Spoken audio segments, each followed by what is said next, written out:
You seem tired. Would you like some tea? I'll brew you some. Do you take sugar? 1 cube or 2?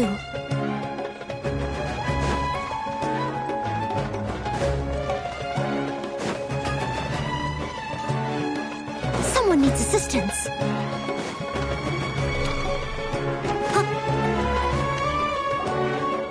I was trying to remember. What else did we put on our shopping list? Oh, what a mouth-watering smell. Paimon would know the aroma of biryani anywhere. Let's go get some.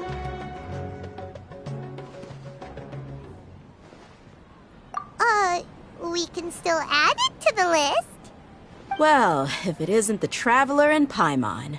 Wasn't expecting to see you here. Hello there. Oh, it's been quite a while. So you two are still hanging out together. Dia, didn't you say last time that you were gonna head back to the desert?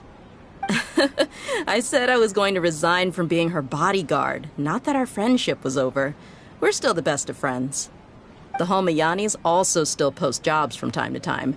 Their pay is always generous, so me and the other mercs never pass them up.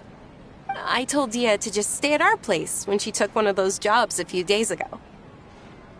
My parents were delighted. They even said that it always felt like we were missing someone whenever Dia wasn't around. That sounds like something they would say, all right. They're always so welcoming. Anyway, the job is already taken care of, so I was gonna head back to the brigade as soon as I finished a little shopping. But the master kept insisting, and I ended up staying for another day. You can stay for as many days as you want, Dia. Father hasn't even gotten around to treating you to his best dishes yet. You know I'm not the kind of person to stay put in one place like that, my lady. Don't worry, though. There'll always be next time. What?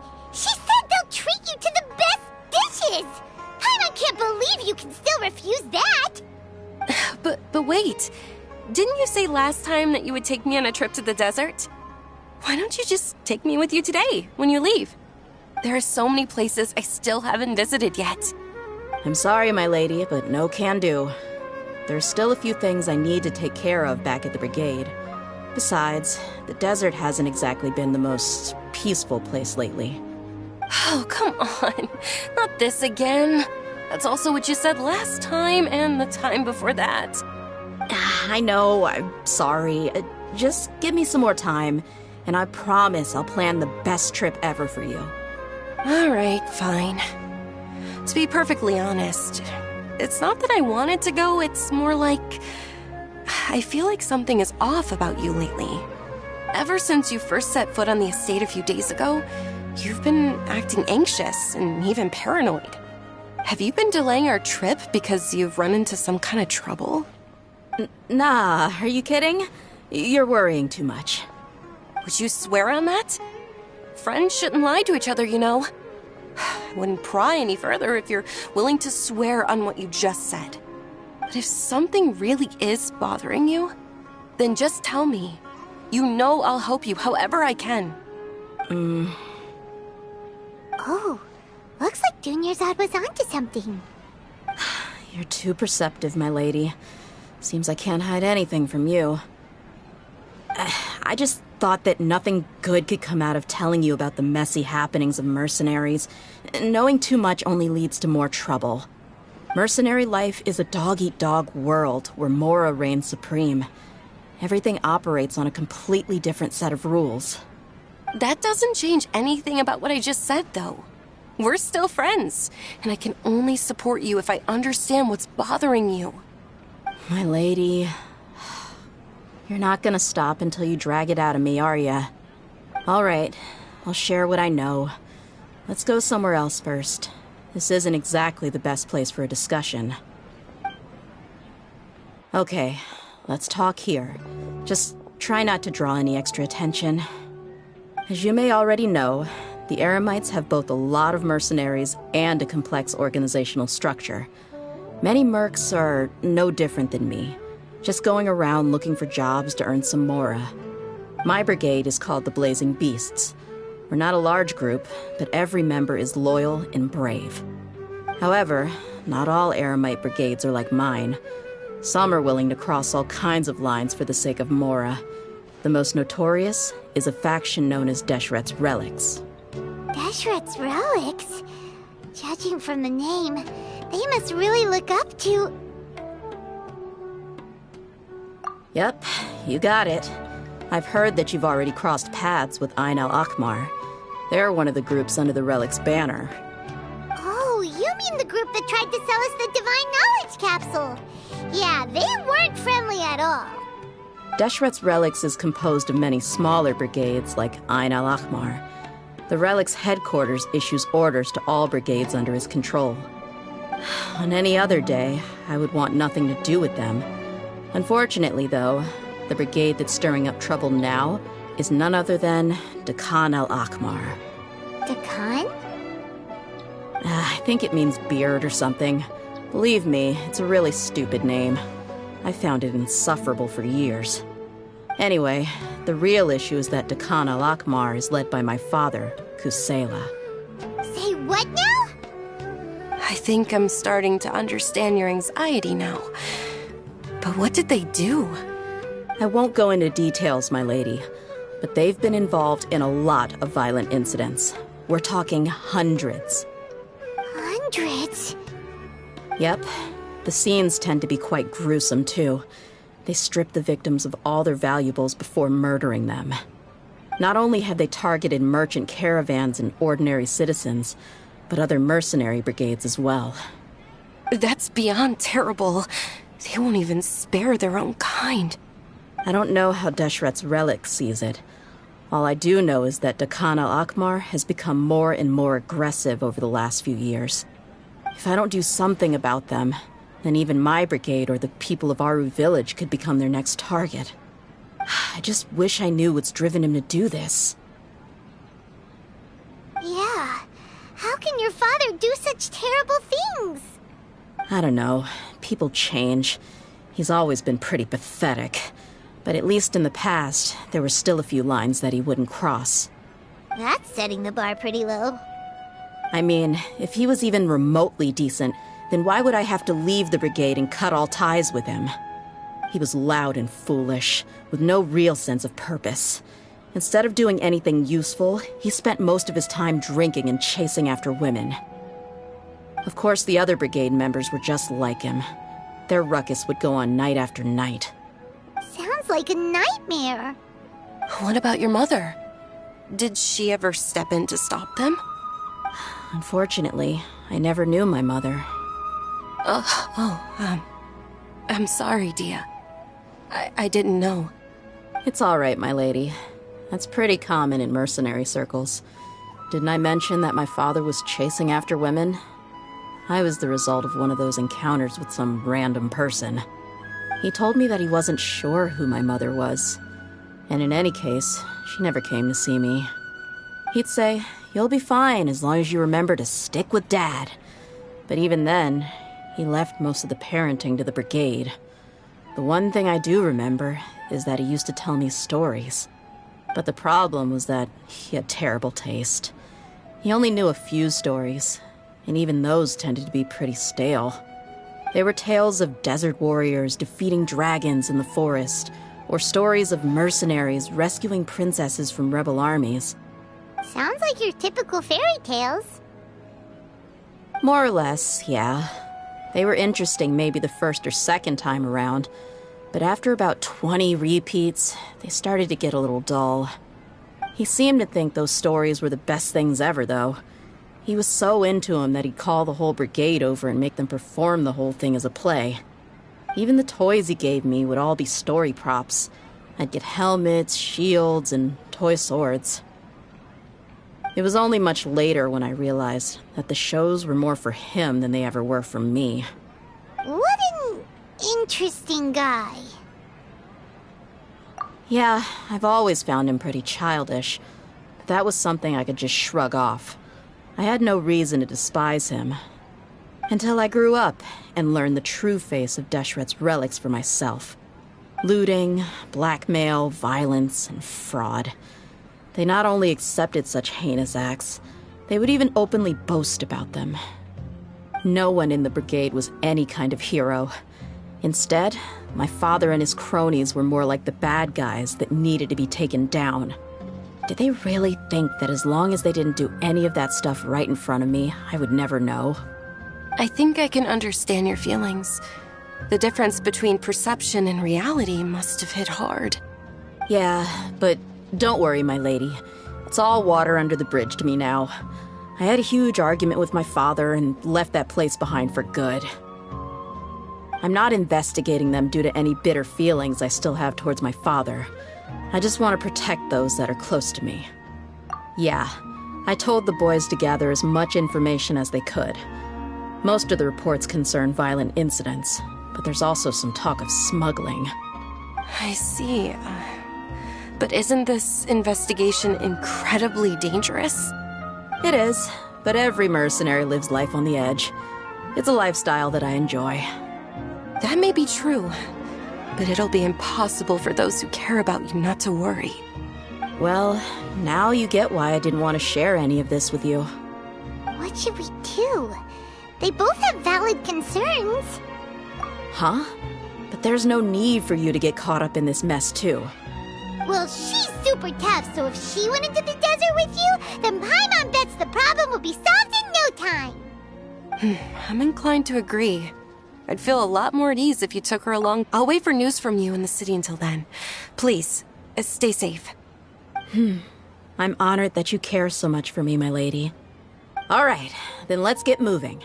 Our first stop will be Caravan Rebot, where we can catch up a bit with my fellow mercs.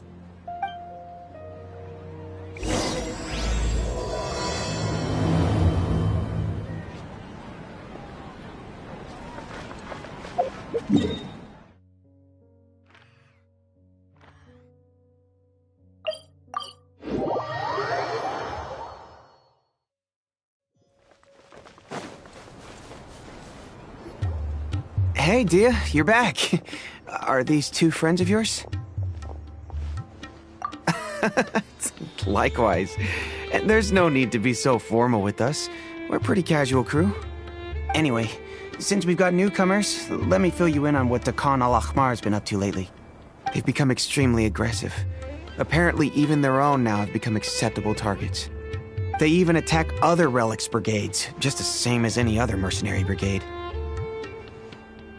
Even the most ferocious beasts still protect their own. But it sounds like they've thrown that straight to the wind. That's right. Once they've collected enough loot off the other mercenaries, they sell it off to a different brigade, or turn to merchants on the black market. A portion of their profits is immediately exchanged for more food and weaponry to be used in their next violent operation. That's terrible! Yeah, and it really makes you wonder why they're so desperate for Mora. A few days ago, Isham and I trailed them for a while, and even disguised ourselves as merchants to conduct trade with them. We were able to learn a few things from the exchange. Rather than saying they're out to plunder and hoard Mora, it'd probably be more accurate to say that they're experiencing an internal power struggle. Wait, a power struggle? You heard me right. The vast majority of their victims are mercenaries from the other brigades of Deshret's relics. If their only goal is Mora, they could have gone after anybody. The targeted nature of their attacks points to a power struggle between the different brigades within the relics. That's the only plausible explanation we have. Unfortunately, we weren't able to find out anything more specific. It seems they're also trying to keep things under wraps. Oh, one last thing we discovered was that over the past few years, as Dakan al-Ahmar became more and more active, Deshret's relics as a whole became a lot weaker. It sounds mighty strange to me, too. Haroon, you can leave the rest of the investigation to us. Gotta say, though, I didn't expect you to go on a whole undercover mission during the few days I was gone. Sounds like you were really putting your necks on the line, no? Nah, it was nothing. We're just as concerned about the situation as you are. The Khan al-Ahmar is your father's crew, after all. What he said. Besides, Dia, haven't you done more dangerous things than all of us combined? What we did is nothing compared to your experiences. Yeah. And while they went to talk with Dakan al-Ahmar, I took a look at the last camp they attacked. Any survivors of the attack were already long gone. There was nothing of value left in the camp. Ah, Hisham and Khalaf. You're here too. We rushed over as soon as we saw you come into Caravan Rebot. Although this new friend of yours looks a little green behind the ears, I'm sensing a special vibe from her. Now that we know you'll have a capable partner with you, we can also rest easy. Hey, what about Paimon? Feel anything special? Oh, you're also planning to tag along with them? Of course! Paimon is the traveler's most important guide. Wherever she goes, Paimon will follow. Oh, in that case, then you'd better take care of her too, Dia. Don't underestimate Paimon! Don't worry about her. She may look tiny and helpless, but she's been through just as many battles as the traveler here. Even if she had only survived on sheer luck, then that alone would still make her quite formidable. I had no idea. I guess I shouldn't judge by appearances. Oh, one other thing, Dia. When you're free, why don't you update the deputy about your upcoming schedule? We held another recruitment event a few days ago, but everyone only came to see the Flame Main. You weren't around at the time, so people were pretty disappointed to only find our crew of rough, unkempt guys. The deputy put a lot of effort into the event, but it was basically for nothing. Only a few people chose to stay, and that really got to him. Sorry to hear that. I'll be sure to bring him some great liquor next time. I left in a hurry and I couldn't make it back in time for the event. Gotta admit, I can understand their disappointment, though. You're our brigade's main selling point, after all. Now, if only the deputy could figure out a way to bring a few more smoking hot members into our ranks. Keep dreaming. Remember the last time I invited a couple gals into the brigade? You all just froze up with your mouths gaping like a bunch of scarecrows. The awkward silence and weird expressions left quite the impression on them. They were originally interested in joining us, but after that, they both told me they were too uncomfortable to stick around. Hey, didn't we agree to never bring that up again? Huh? Wait, are you serious? Why have I never heard about this? I don't think you were part of the brigade yet. Are you kidding me? I missed a once-in-a-lifetime moment like that and you weren't even gonna tell me? All right. We can tell you about it later. Now's not the time. Hey, don't you try to change the subject. You and Hisham get your butts over here and tell me everything right now. Are they always like this? More or less. There aren't many rules or graces when it comes to mercenaries. We're used to just speaking our minds. If someone starts getting under your skin, you just yell right back at them. And if that doesn't put an end to it, then you just challenge them to a fight. But we also don't tend to take many things too seriously. Being direct and getting it all out of your system as soon as things come up is better than keeping everything bottled up, never talking about it. That's also why I never spare their feelings when I talk to them. If I want to laugh, I'll laugh. If I'm angry, then I'll unload on them. It's hard to stop once you get used to it. Though, I can never do that when I'm with the Homayanis. Hey, knuckleheads! Can you at least tell me the rest of the intel before you go back to your bickering? Yeah, you hear her, Holof? Told you we gotta focus on the investigation first. I drew up a map. Right here's the spot. There you'll find the merchant caravan responsible for getting rid of Dakan al-Akhmar's looted goods. All you gotta do is wait and ambush them in the evening. They'll have no idea what hit them. Perfect. Thanks for that.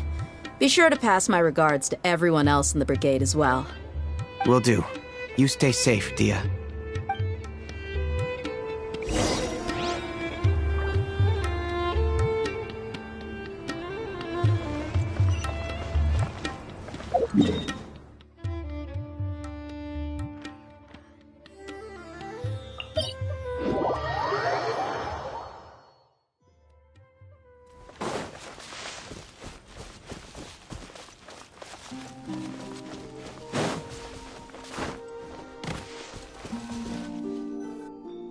This should be the place.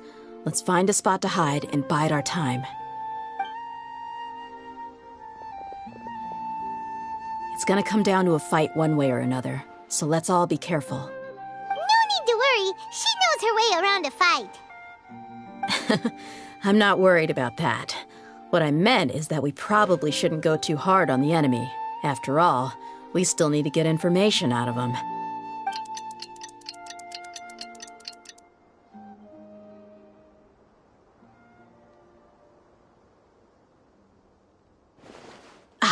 Here they come. You ready? Let's not give them a chance to react and end this quickly.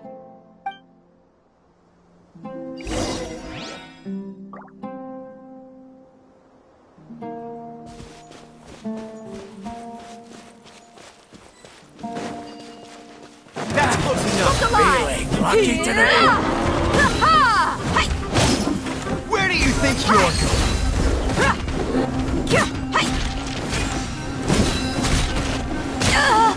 You ain't messing around!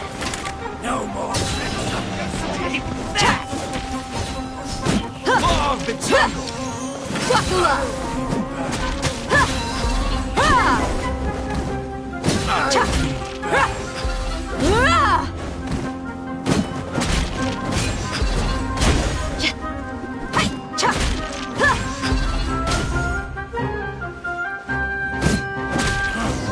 You won this one.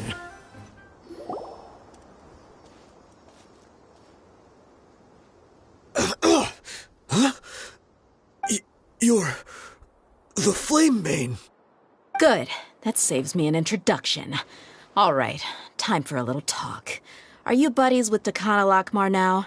Tell me, what are they after? You know the code of being a mercenary just like everyone else. The first rule is to never divulge key information about our employer. What makes you think I'd talk? That might have worked on an amateur, but I know you're just looking to protect your reputation. Think about it, though. What's your reputation worth if you won't have the other tools you need to succeed in this line of work? Tools like, I don't know, your limbs or eyes? You've got 5 seconds. You might want to think twice about how much your employer's information is worth to you. Whoa! I'm not joking around. We can do this the easy way or the painful way. 2 seconds! I'll save you the trouble.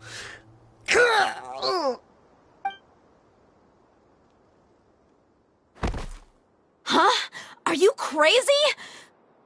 He tried to bite off his own tongue. Quick, search the area for any first aid supplies.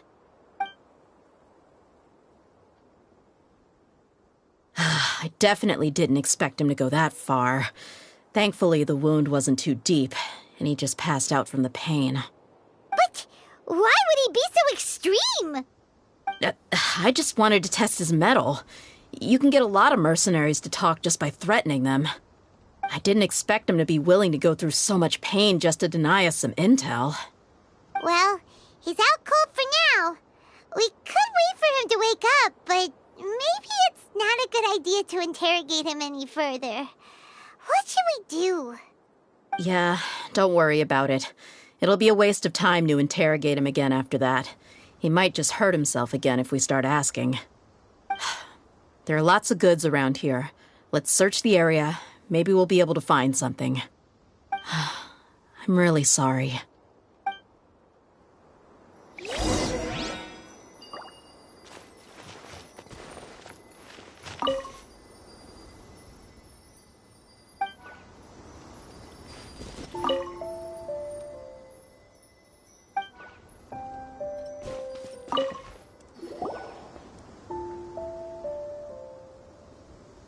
We found a piece of paper with a bunch of names on it.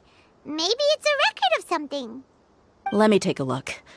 If this really is a merchant caravan, they should have a record of their transactions. Yep. I see an entry for Dakana Lakmar right here. Kusela, Idrisi, Bashar, and Takriti.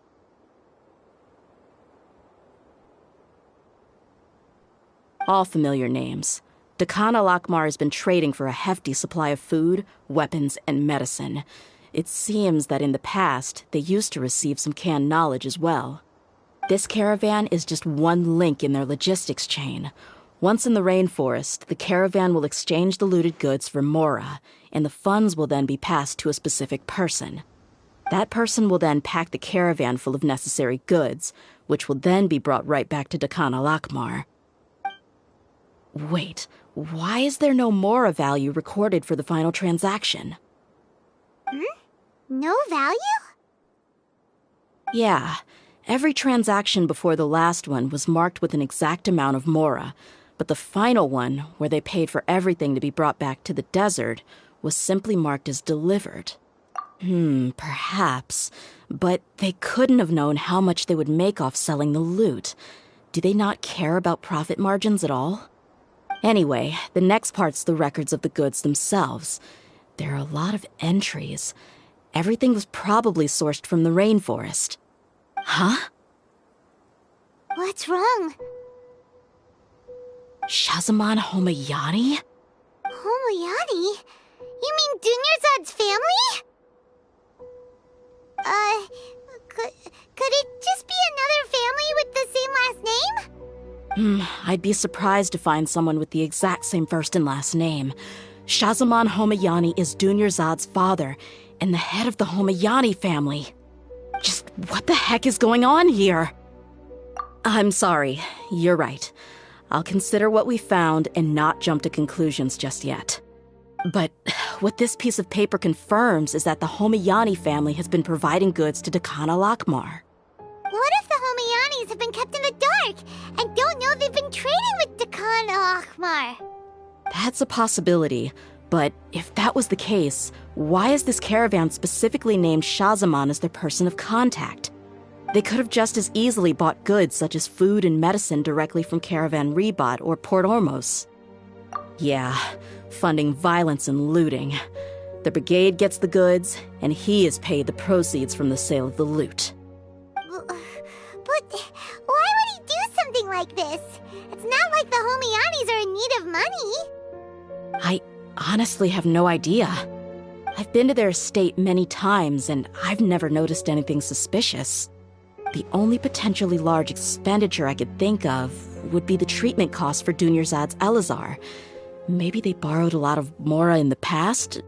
But that's still just a speculation. I don't think the Master would stoop so low to make Mora.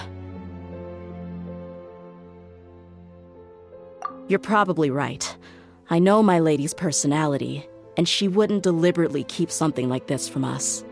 But what should we do now? All we found is just another mystery.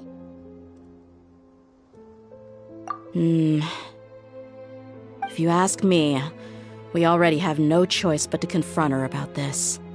I'm not worried. It's too early to make a verdict yet. I still have faith in the Homayanis. Let's go find my lady again. We'll tell her everything and see if she's willing to lend us her support. If we're lucky, we can not only figure out the mystery of this paper, but also follow the trail of breadcrumbs to the people responsible at Dakan al-Akmar. Dia, are you sure this is the best decision? What if instead of getting the help we need, we just end up revealing everything we've discovered to the enemy? I've considered that possibility, but even still, I want to tell her what we found. I think I owe her that much. True friendship is built on trust. She showed genuine concern for me when we first brought up the topic. I can't repay her kindness with doubt and suspicion. That's not how I deal with people. You're right. Paimon wants to trust Dunyarzad too. Yeah. Let's pay another visit to Sumeru City.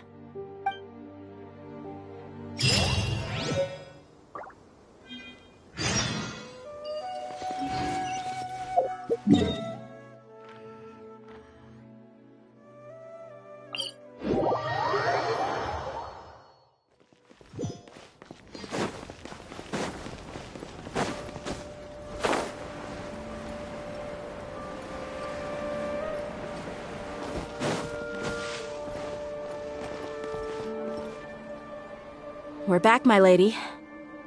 Oh, you're back a lot sooner than I expected. You mustn't have run into any trouble then. Well, how did it go? What did you come up with? Actually, we are still investigating. It's just that we've discovered something strange. I see. The clues you found have led you back here, in the city? Something like that, yeah. You all look a little dispirited. Whatever you found must not have been very encouraging after all. Why don't you discuss it with me? Maybe I'll be able to say something to cheer you up? It's okay, my lady. It's not so much about me being upset with my father or anything like that. How should I put this? So something is wrong. Even the Traveler and Paimon have been uncharacteristically quiet. On any other day, Paimon would have already waved to me with a smile and shouted, Dunyarzad, we're back! So tell me, what happened? Well? My lady, please prepare yourself for what we're going to tell you next. It concerns the Master. The Master? You mean my father? Okay, I understand. But don't worry about me. I'll listen as attentively as I can. My father has been supplying goods to Dakan al-Akmar? Yeah, it makes as little sense to us as it does to you. I've never doubted the Master's integrity, so I'm having a real hard time rationalizing how he could ever support an infamous brigade like them. Maybe he's not actually aware of the full story and just stumbled into the deal by accident. I can't help but agree with the Traveler. Huh? You mean you feel the same way, Dunyarzad? Thank you for sharing all this information with me. Since you've told me everything you know, I should also tell you about some doubts that I've been harboring for quite a while. In the past, I thought that my father hired a bodyguard for me so that I wouldn't run away and get lost. However, there are plenty of capable mercenaries in the Corps of 30. Why did my father go out of his way to hire Dia? About that. Well, the Homayanis really needed bodyguards, so they reached out to the Blazing Beasts. Later, the Master told me that I was one of the best mercenaries he'd ever seen, and that I should stick around to become one of his bodyguards.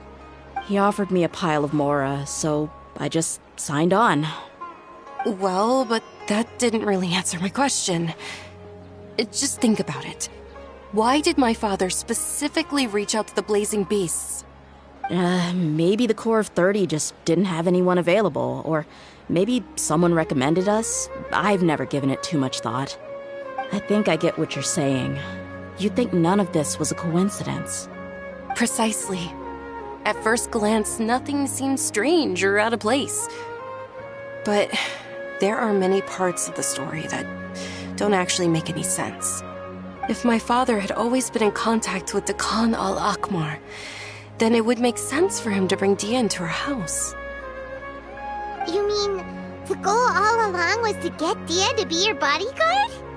No, that's too much of a stretch. I cut all ties with my father a long time ago. He has no control over my life anymore. But that still doesn't rule out the possibility that your father has still been trying to influence your life without you knowing.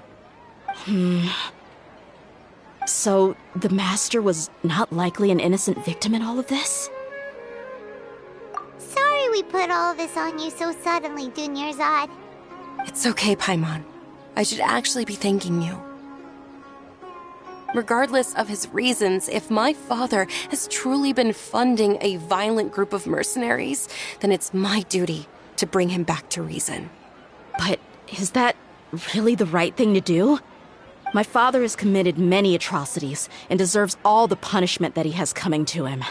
I have zero sympathy for him. You may call me an ungrateful child, but my feelings will remain the same. However, the Homayani family has treated me with nothing but generosity and kindness. If we decide to investigate this further, we could end up implicating the entire Homayani family. I would be biting the hand that's fed me over all these years. Dia. It's all right, Dia. If anyone were to ask, you could always just say that I'm the one who instructed you to get to the bottom of this. You don't have to do that, my lady. I'm not conflicted because I'm afraid of taking responsibility. Besides, you're the one we should all be worried about right now. Hey, it's still too early to give up hope. What was that thing about friendship again? Right, yeah, trust. You said that yourself, Dia. Besides, there's no point on getting all riled up before we've confirmed all the facts. Thank you, everyone. That makes a lot of sense. I guess I should always remember the trust that I've placed in people. In which case, My lady, could you ask the master to come out and have a chat with us? Sure thing. I also hope he'll be able to give us a logical explanation. Let's meet at the usual place then. Usual place? Ah, right!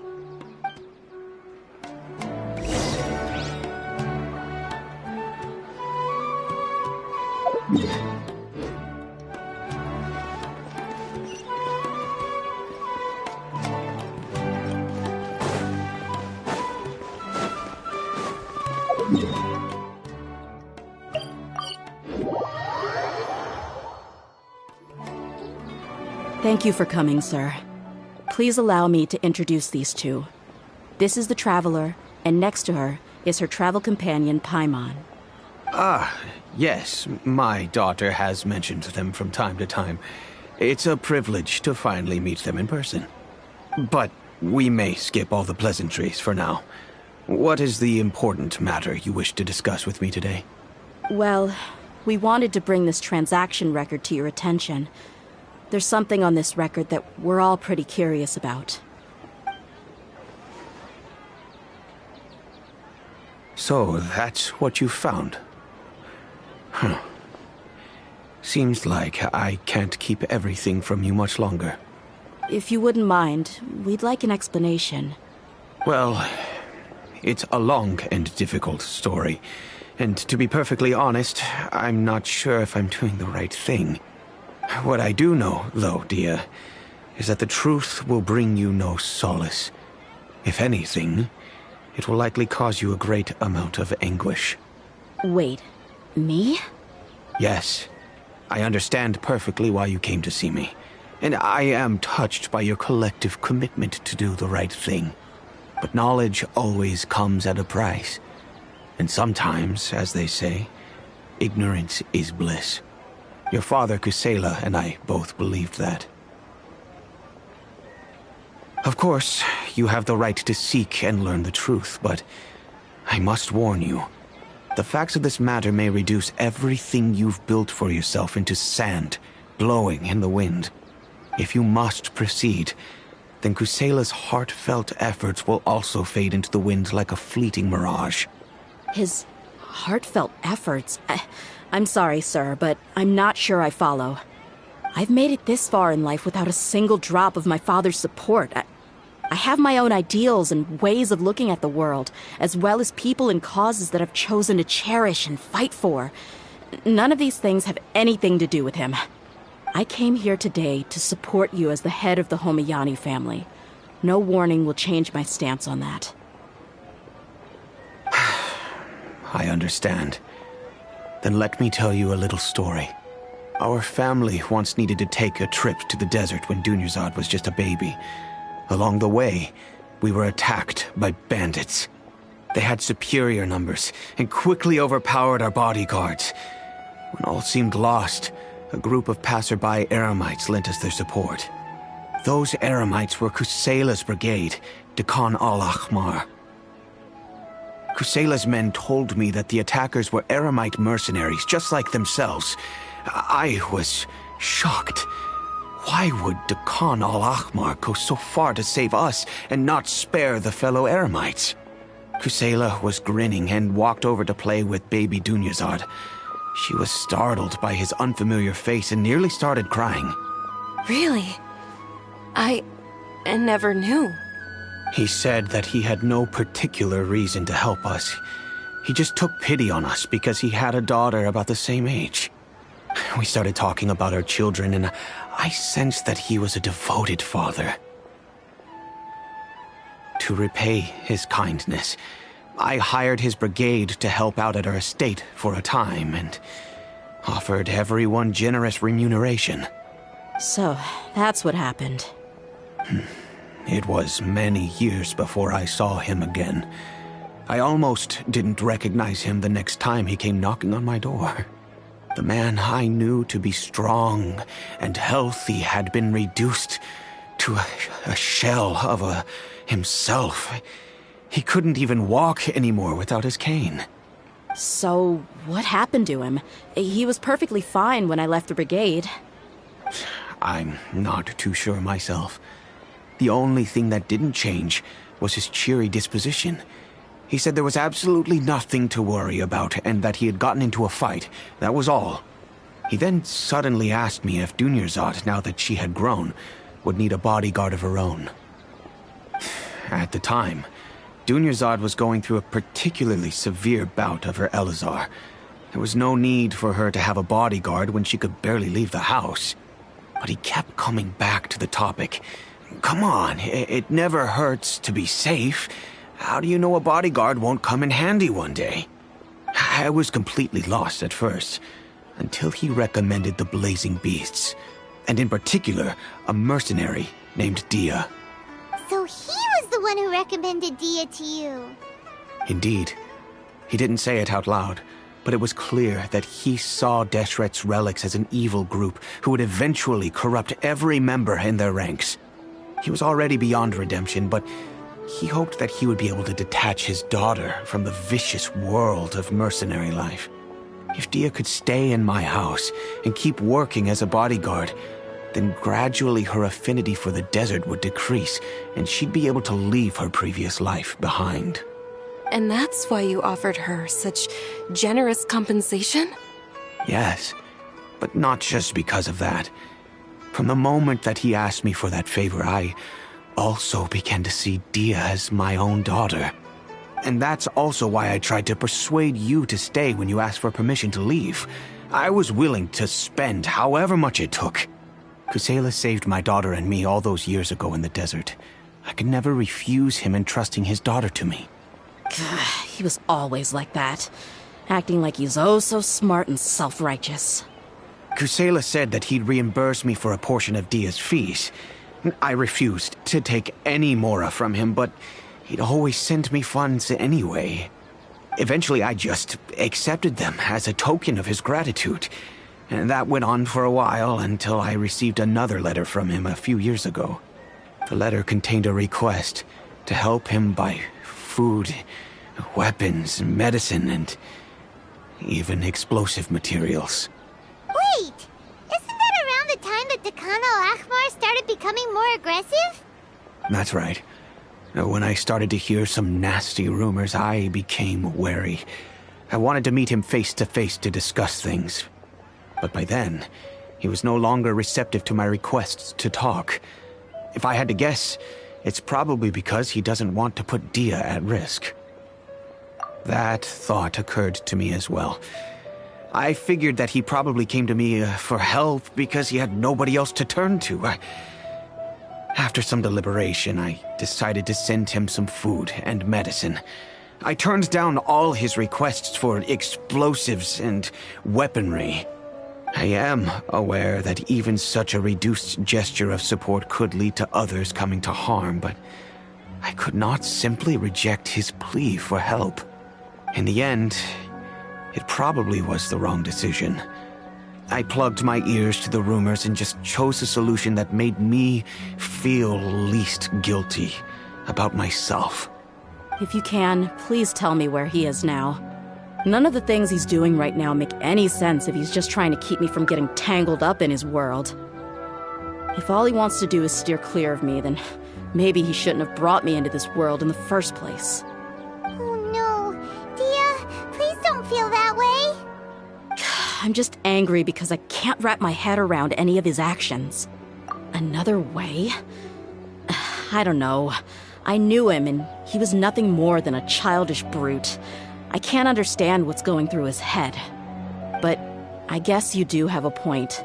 We haven't uncovered the whole truth yet.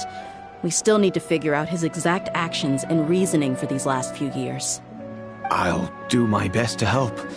Of course, anything between the two of you would need to be resolved between you and him alone. I don't know Kusela's exact whereabouts. Outside of supplying his brigade with some goods, I tried my best to avoid getting involved any further with him. However, there's a man on the list named Jawed. He used to be a mercenary in the desert and is now a member of the Corps of 30. He's responsible for supplying weapons and liaising with the Dakan al-Ahmar's merchant caravan. I think he should know Kusela's whereabouts. I've heard that he likes to have a few drinks alone and enjoy the cool wind at night outside the tavern. Maybe you'll be able to find him there. Understood. Thank you, sir. Then I guess this is bye for now, unless... I'll stay and be with my father here. To be honest, I'm still a little dazed and haven't finished processing everything quite yet. My father has indeed done something wrong, but if I think about it, I'm also not sure if there was a right way to handle this problem. I feel like our only course of action is to turn everything we know over to the Core of 30 and let them render judgment. Yes. I am prepared to accept whatever verdict they choose. It's time to face my mistakes.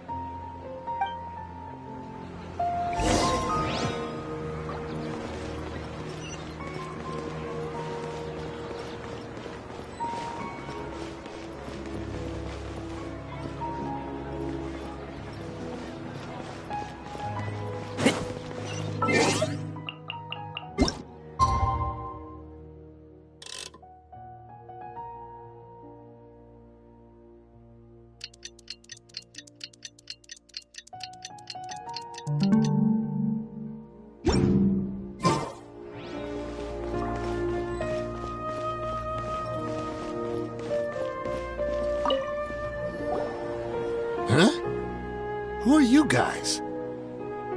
I know what you've been up to. Smuggling weapons to violent brigades in the desert while working for the Corps? Pretty bold, if you ask me. Shh! Keep your voice down. How do you know all that? Come with me. We should take this elsewhere. I'll be happy to talk things over once we're somewhere private.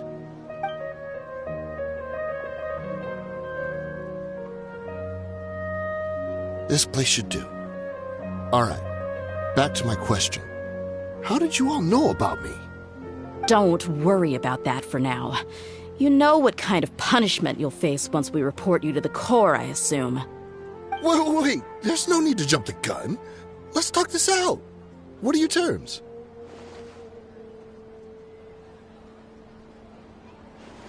So what's in it for you anyway, Mora? Well, I was a little tight on money at the time, and Kusela took good care of me in the past.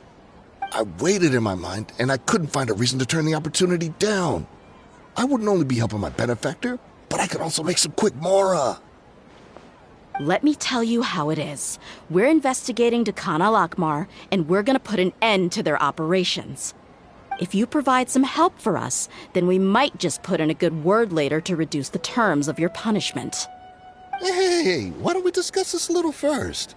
Listen, I made quite a bit of Mora from my last run. You just give me a number, and I'm sure we can... Shut it. My patience is running out. You should know when a mercenary is after something other than money. All right, sheesh. But you gotta promise you'll put in some nice words for me later. They're always on the move. Here's the spot they were at the last time I made my delivery to the desert. Feel free to go have a look. I'm just telling you, though, it's not on me if they're not there anymore. Sure. And then you can forget about any nice words from us. Hey, come on. Now you're just being unreasonable. Really? And how do I know you're not leading us straight into a trap? Don't forget, you're the one with no bargaining chips. All right, I get it. Why don't you go take a look, and if they're not there anymore, I'll try to figure out something else for y'all. Now that's more like it. Let's move. And as for you, try to stick around the city until we get back. You don't want us to call the folks from the Corps and have them drag you back to the city.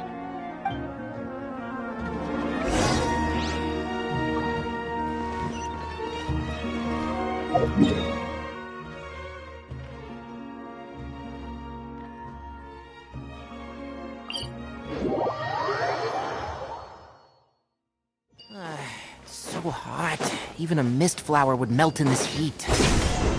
Now that I think about it, it wouldn't. But you get what I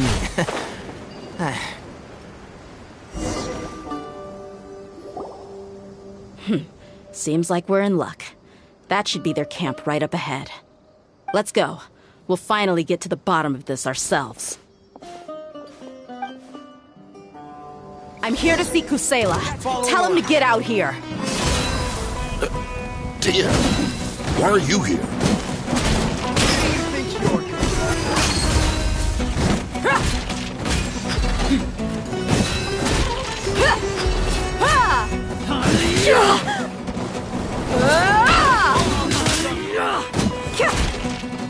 Buckle up! Take that! Need.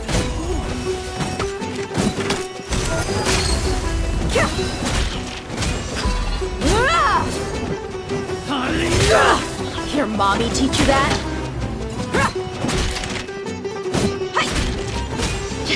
Look alive! Ha!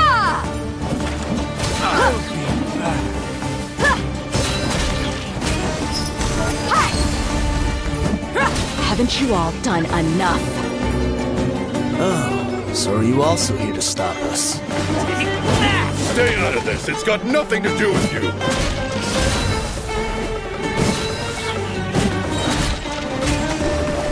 You're dead meat!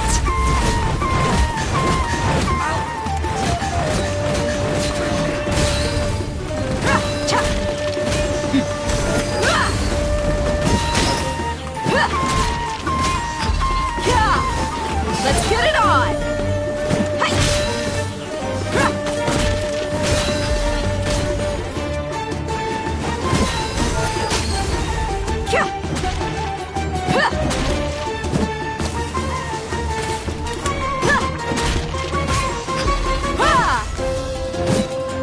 Hold the line!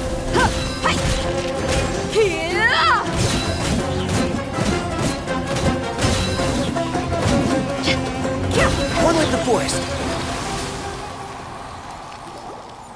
Oh, she's so strong.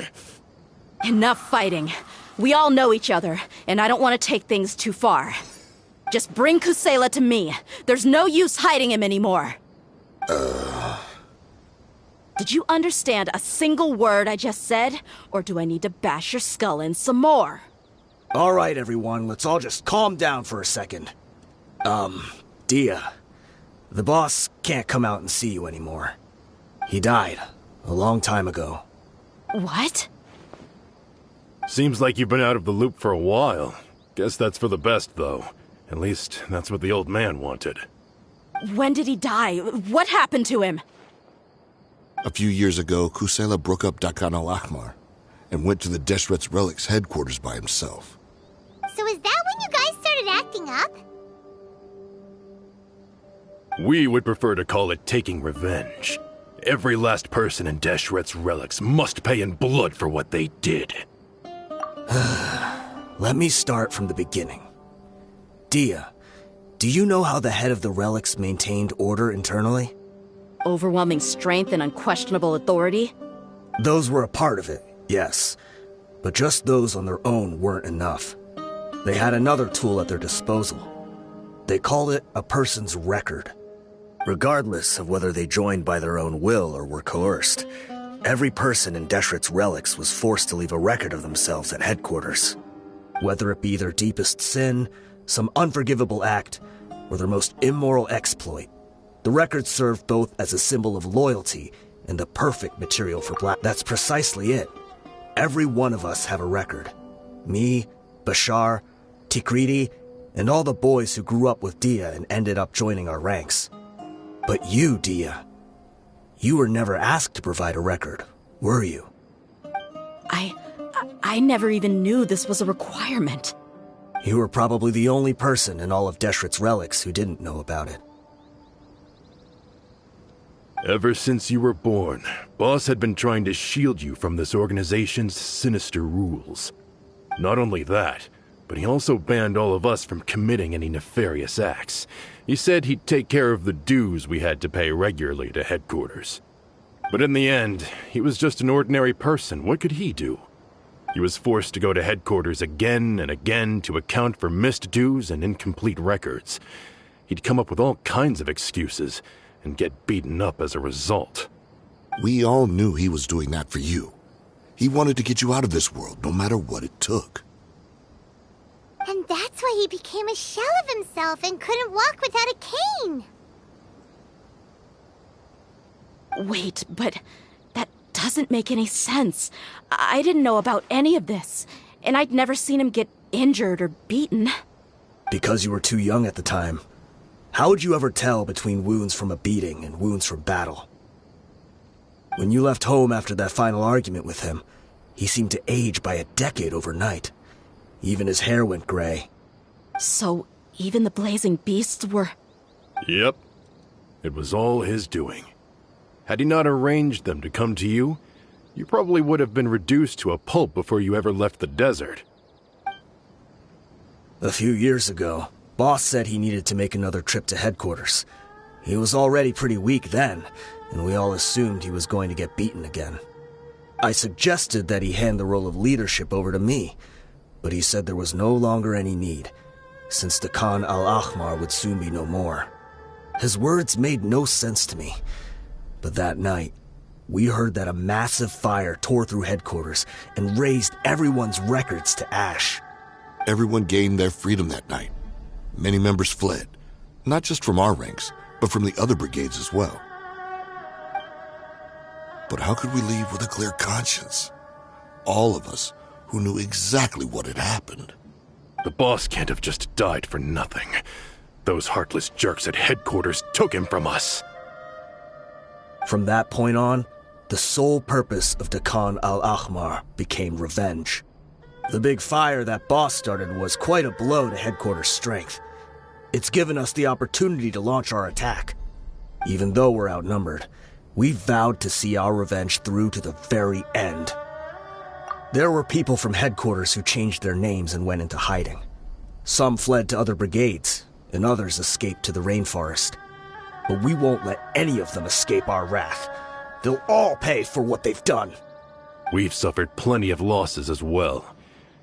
To keep going, we need an enormous amount of supplies, from food and medicine to weaponry and explosives. All we can do is exchange our loot from Mora, and then use that to get supplies. We forged Boss's handwriting and sent out many letters to his former friends. Thankfully, many people were willing to come to our aid. We were also able to attract many mercenaries who shared our goal. We've endured unspeakable pain to win many impossible battles. Deshret's relics have become weaker and weaker, and now we finally have an opportunity to directly strike their headquarters. Paimon doesn't know what to say anymore. We do know right from wrong, but we were sinners from the very beginning. We do not deserve the freedom that the boss won for us with his life. Boss always loved his old-fashioned hero stories. Those tales about sacrificing yourself to save the world. We used to always laugh at him for it. But in the end, he really went and lived those stories out himself. As for me, I never considered myself a hero. We're all the lowest of the low. We have no right to even imagine such an existence. But maybe those hero stories he liked foreshadowed everything that was to come. The spirit of the hero touched all those he had saved, and more people joined his cause. Maybe we were all just acting along with the play in the beginning. But as we acted the parts and recited the lines, we were drawn in. And now, we want to see the story through to the end. I'm sorry, Dia. I know you always found us insufferable ever since you were young. Just think of this as a madman ranting. I'll go with you. Huh? Dia? You wanna go with them? I grew up with these guys, and I know they're not bad people. It's just that some situations get so bad that it's difficult to tell good from evil. All I know is that Deshret's relics must be destroyed. Furthermore, I want to go see the place for myself. I want to know if my father is still there. I know you don't want to get involved in this, so there's no need for you to tag along. I can do this on my own. Yeah. Paimon feels like we'd only regret it if we don't see this through to the end. Thank you. We'll be a lot stronger together with you. I bet Boss would lose his mind if he ever knew you'd join us at the very last moment like this. Considering all the losses and injuries we sustained, we can't afford to turn down someone as powerful as you. He can think whatever he wants. But the fact is, I owe him this much.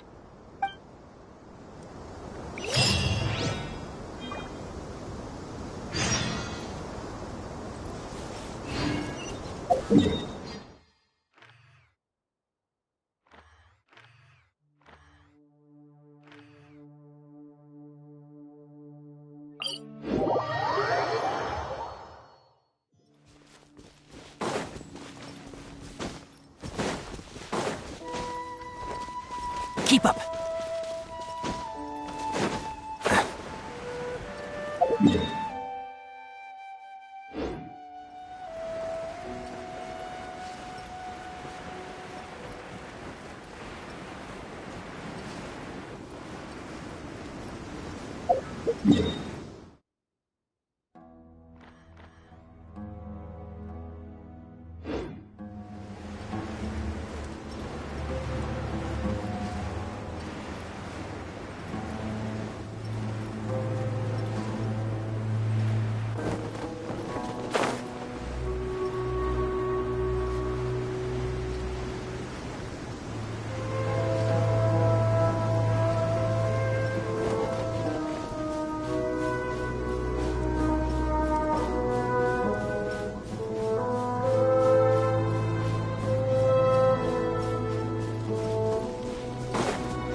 Didn't run into much trouble on the way here. Should be. I don't think they have enough manpower left to post guards and defend their perimeters.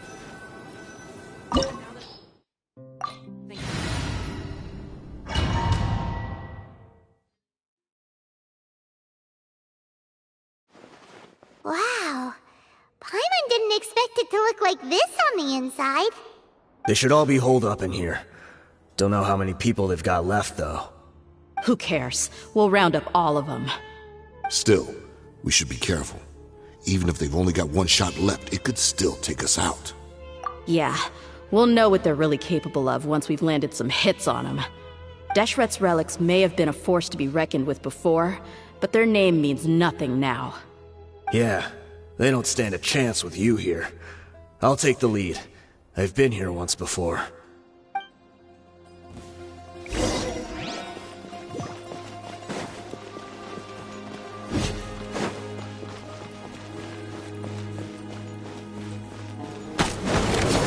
You are not welcome. Let's get it on!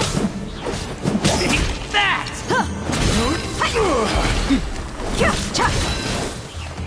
Ha!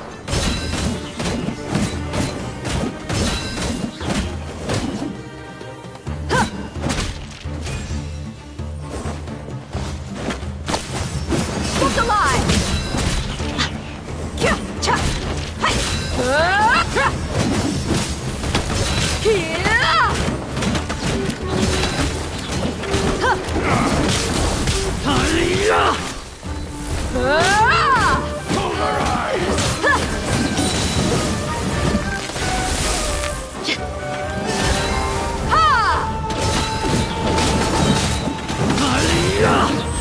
You asked for it.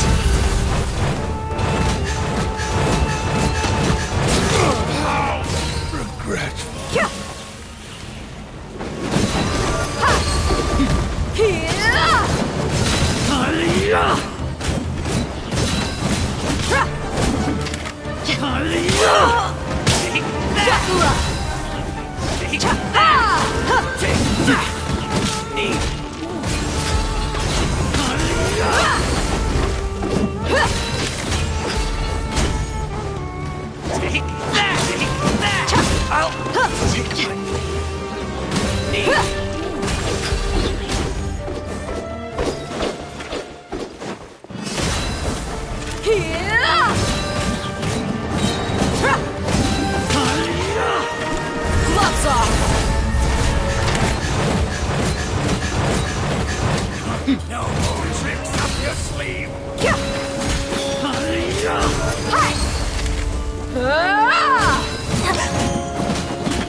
This way, follow me. We're almost there. Wait!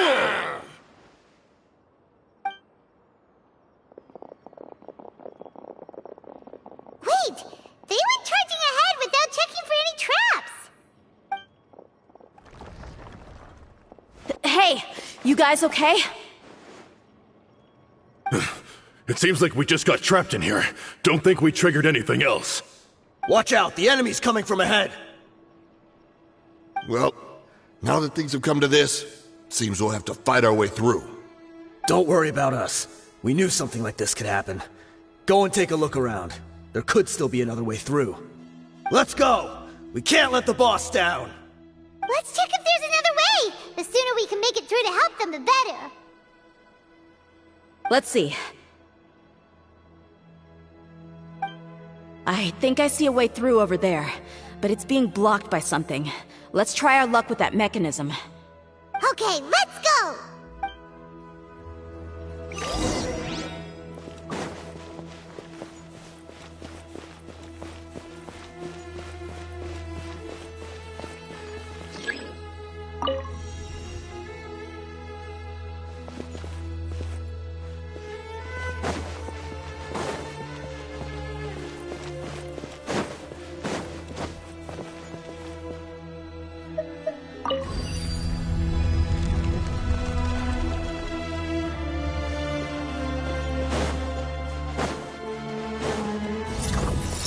Buckle up!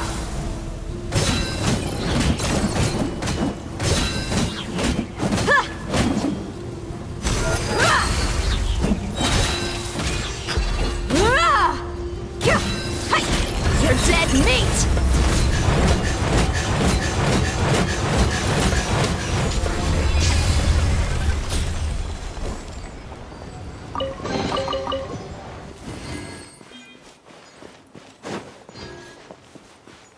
Another mechanism like the one before, but this one's being blocked off in the middle. We just need to adjust it a little.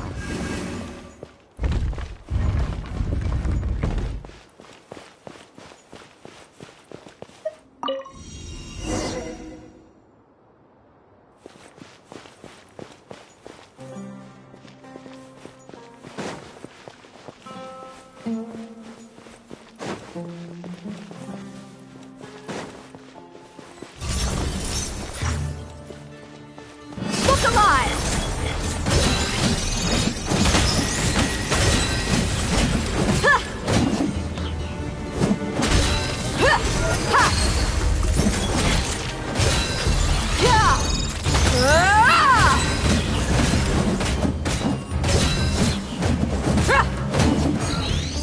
Let's get it on!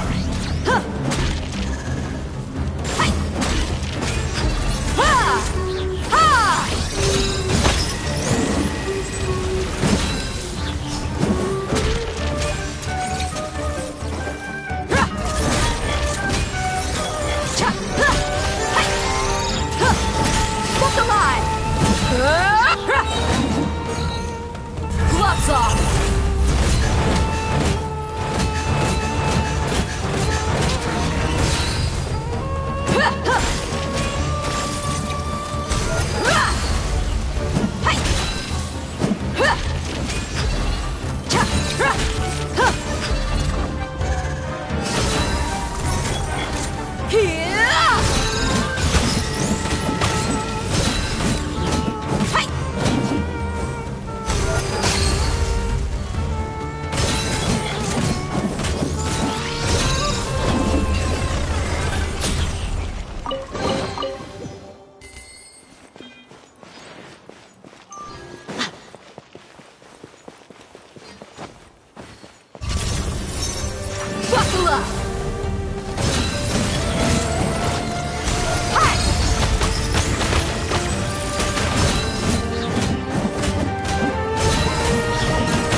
Let's get it on!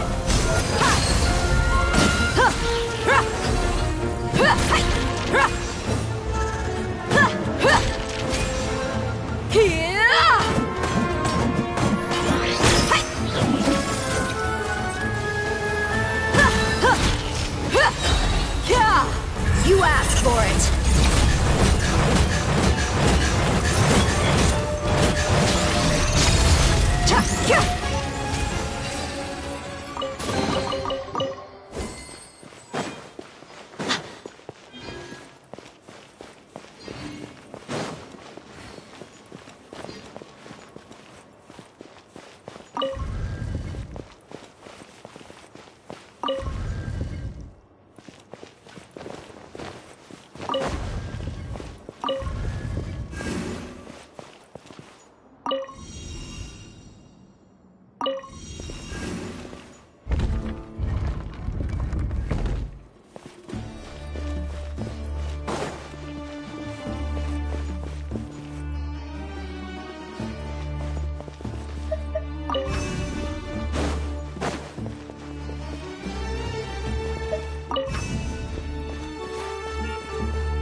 I wasn't expecting anyone to make it through from the other side.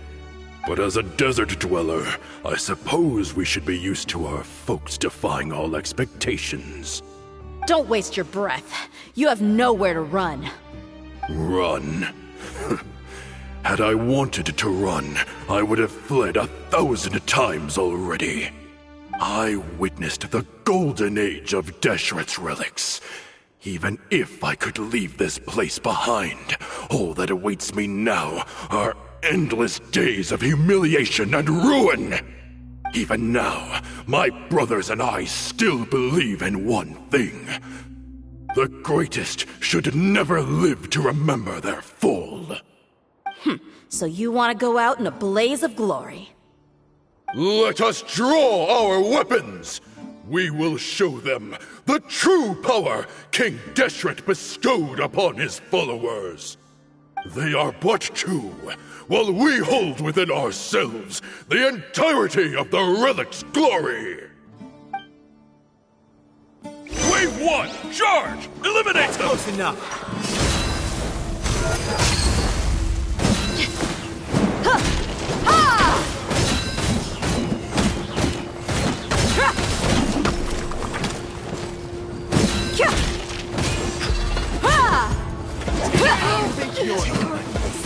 Law of the jungle. Let's get it on!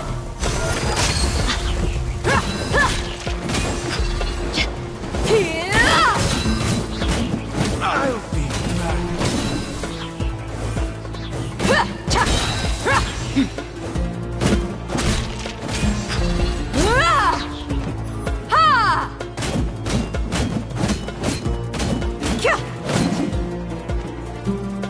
Buckle up!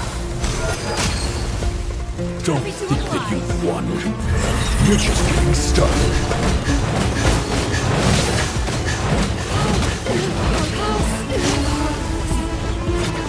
Now you're testing my patience. Let's end this now!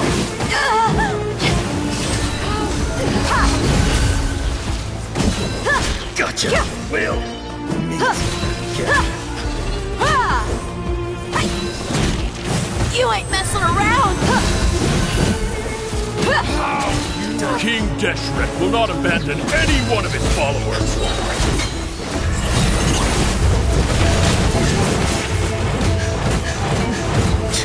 Now you're testing my patience. I'm getting sick. Walk the line! Sever!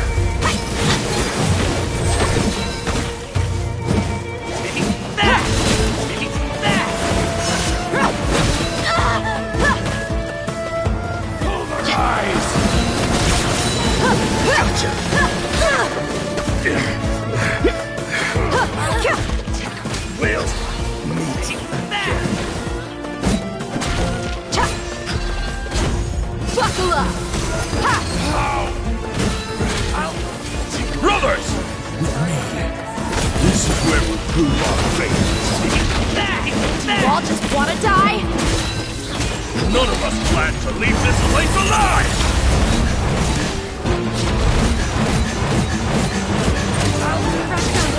Raise the storm! Sacrifice is ready.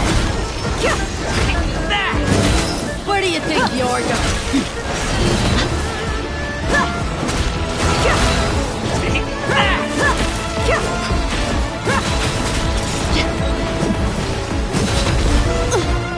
You ain't messing around! Let's get it on!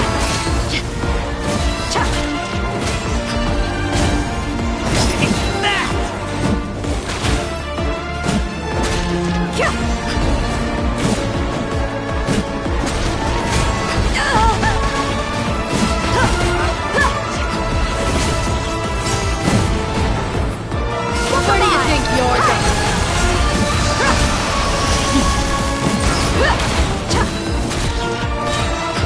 They're dead meat! Goodbye. But we'll meet again.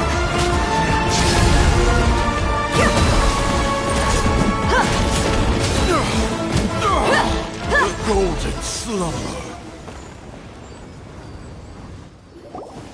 The commander has finally fallen! But they're still coming at us!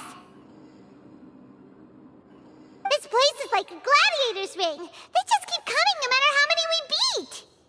Yes, keep fighting! There's no need to fear, and no need to back down! This is our last stand! When the next wave comes, try to draw away their attacks. I'm going to see if I can take out that high platform.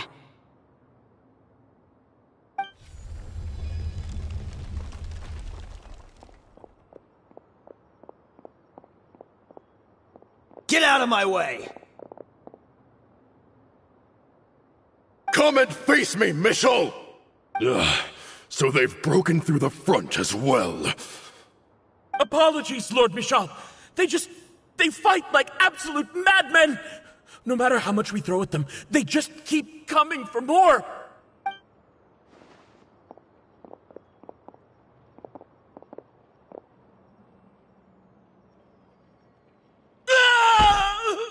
So, it would seem like this is the end.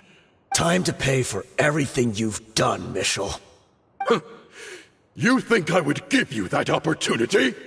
I will be buried in the sand alongside all the rest of our fading glory.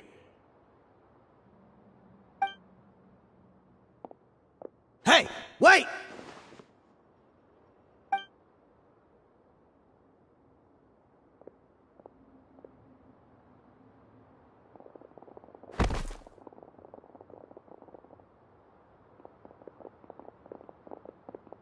We were too late. It's over. There's no more need to fight. But if you're still going to cling on to your so-called mercenary's pride, then I'll give you all a good beating as well.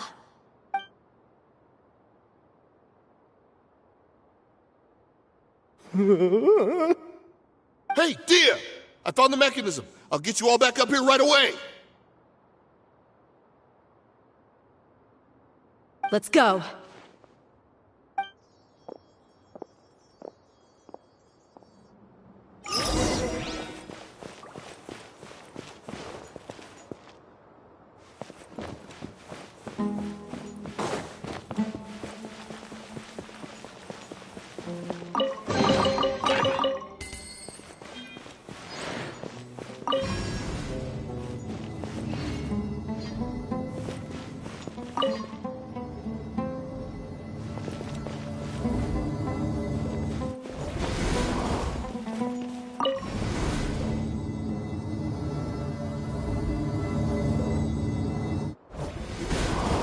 Who are you filthy rats? And why are you always pestering us?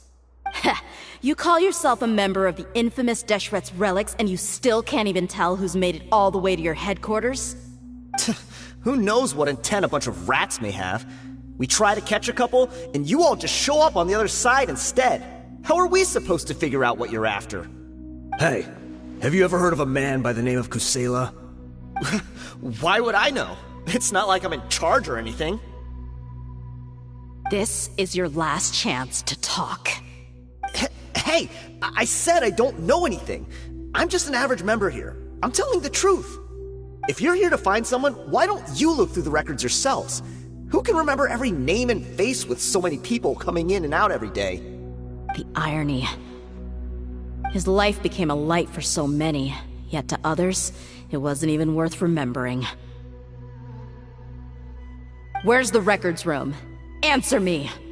It's right over there. All the files are in there. You can go through them as much as you want. It's not like any of them still matter anyway. I mean the old records room. The old records room? You mean, the one that got burned down? Kusela. Ah, yeah, I remember him now. The guy who could hardly walk. Watch your mouth. That's our boss you're talking about. He was definitely faking it. We all let our guard down as soon as we saw him come hobbling in. But in the short time it supposedly took him to take a dump, he'd already gotten away and started a fire in the records room. He couldn't have possibly outrun us if he wasn't a fraud. And after that, Deshret's relics fell into complete disarray. Stop wasting our time. Every one of us here is perfectly aware of what he had done. Tell me, where is the old records room? It's just over there. Go see it for yourself if it means that much to you. There's nothing left in there but ashes. No human could ever survive that kind of inferno. Bashar, Tikriti, let's go. We'll leave the others here to guard these guys. Spare them no mercy if they try anything.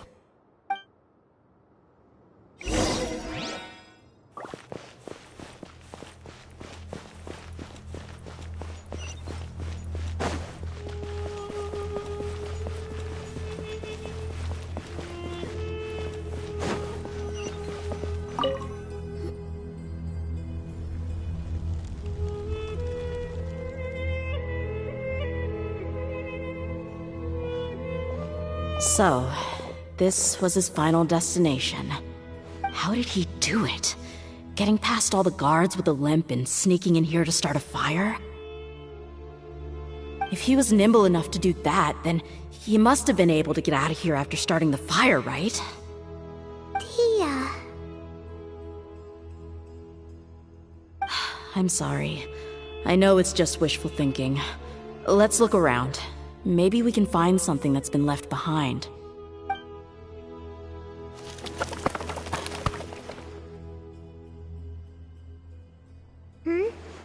Is this a cane? It must be the one that Dia's father used. Kusela. Thanks for everything, boss. We're fortunate to somehow find that cane after that fire. Let's split up and look around some more. What if something else has been left behind? But what else could survive a fire like that? Huh?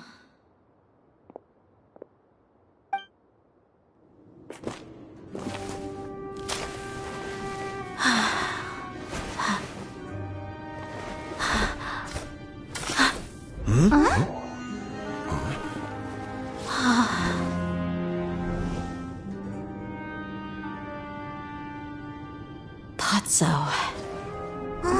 Wait! Isn't that the toy sword you played with as a child?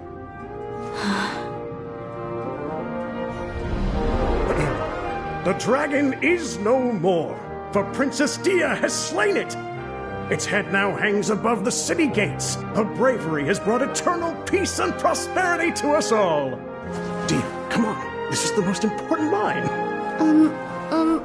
You can do it. But Dia, you defeated the dragon. Everyone's waiting for your speech. Still too shy, huh? All right, I'll do it. I hereby proclaim our victory. Evil shall plague us no more.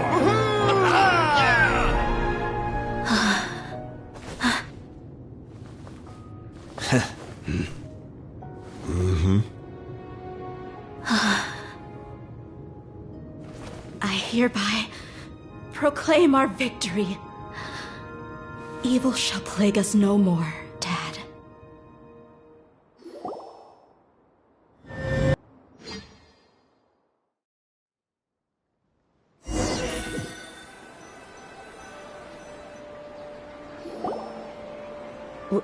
What's this? Don't you remember? You asked Paimon what she would do if she were to wake up tomorrow with loads of money. And Paimon said that she would get boatloads of tasty snacks. You looked super confused at the time, but said it was an adorable thing to say. These opportunities don't come by often. So today, Paimon's gonna treat you to a special crash course on Paimon's life philosophy. Hey, come on! Paimon's not that stingy. Anyway, the point is that you should eat to your heart's content. You'll feel better for sure once you've gotten something in your tummy. Junior Azad will also be here shortly. She's already heard that we're back. Aw, thanks, you two. Honestly, this is very unlike me. I just had a lot on my mind on our way back, so I didn't know what to say. My chest was filled with all kinds of intense emotions. They just shook me even more than all the feelings we've shared during our previous adventures. But when everything came to an end, those emotions also vanished without a trace, and I was left feeling more empty than ever before. It was as if I'd lost the thing that was most important to me. Yeah, you're right. To many mercenaries, Mora is the most important thing in the world. But perhaps to us, it's the most worthless thing of all. Idrisi and the others all used to say that they would quit if there was no Mora to be had. But when it came to avenging my father, there was no Mora to be made anywhere. My reality shattered when I found out that the father who always told me hero stories was in fact a bad guy. But look at me now. Am I any different? Despite all my promises about never forgiving him and never trying to understand him, I still went to such lengths to find out the truth, and nearly even shed tears for his sake. We're hypocrites, all of us. Yeah, you're right. It's just a pity that we often only recognize our true feelings after it's already too late. You're back! Are all of you all right? Ah, there she is. Yeah. Many people from the Corps of 30 came over, and I just wrapped up everything with my dad. All I can do now is wait for their verdict. Huh? Dia, you're looking quite down again. Paimon will explain. A lot happened while we were gone.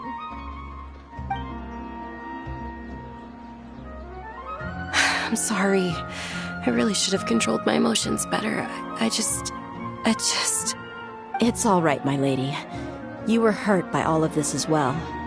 Truth be told, I'm starting to feel a little guilty watching you cry like this. Dia, your pain must be even worse. You shouldn't need to comfort me. Hey, don't worry about me. If anything, this whole thing has finally shown me the difference between illusion and reality. My father probably thought that people could settle into new lives as long as they moved to a new environment. That thought has even crossed my mind a few times. It's like saying, what's wrong with adapting to a new life? However, there was always something deep within my mind that refused to accept it. This impulse brought me great turmoil, and even made me feel ashamed for turning my back on your father's kindness. But now that I consider it again, it all makes sense. The desert sands are a part of who I am, and I will never be able to lead a peaceful existence. I understand how you feel. That doesn't mean I won't be making any changes to my life, though. As an example, I'm now thinking about taking on some small odd jobs. It's just like Idrisi said. I also want to catch up to my father and become a character in his play. Even if the ending of the story may be childish and ridiculous, it won't really matter. Isn't that neat, though? Oh, you'll be a whole new kind of mercenary, one that's not out for Mora. Why don't we go for a change of scenery once we finish eating? What about stopping by the Grand Bazaar again? Right. You said you wanted to get a rug for your family. We'll come along too. I can't thank you enough for taking care of me this entire time.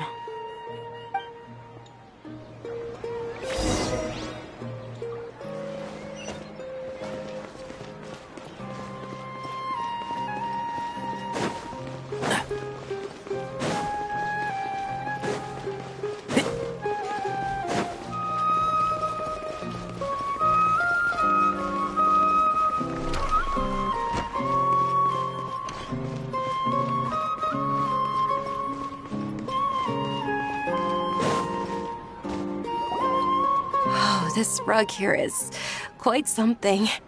The craftsmanship is exquisite, and the fabric is also of high quality. Ah, here you are.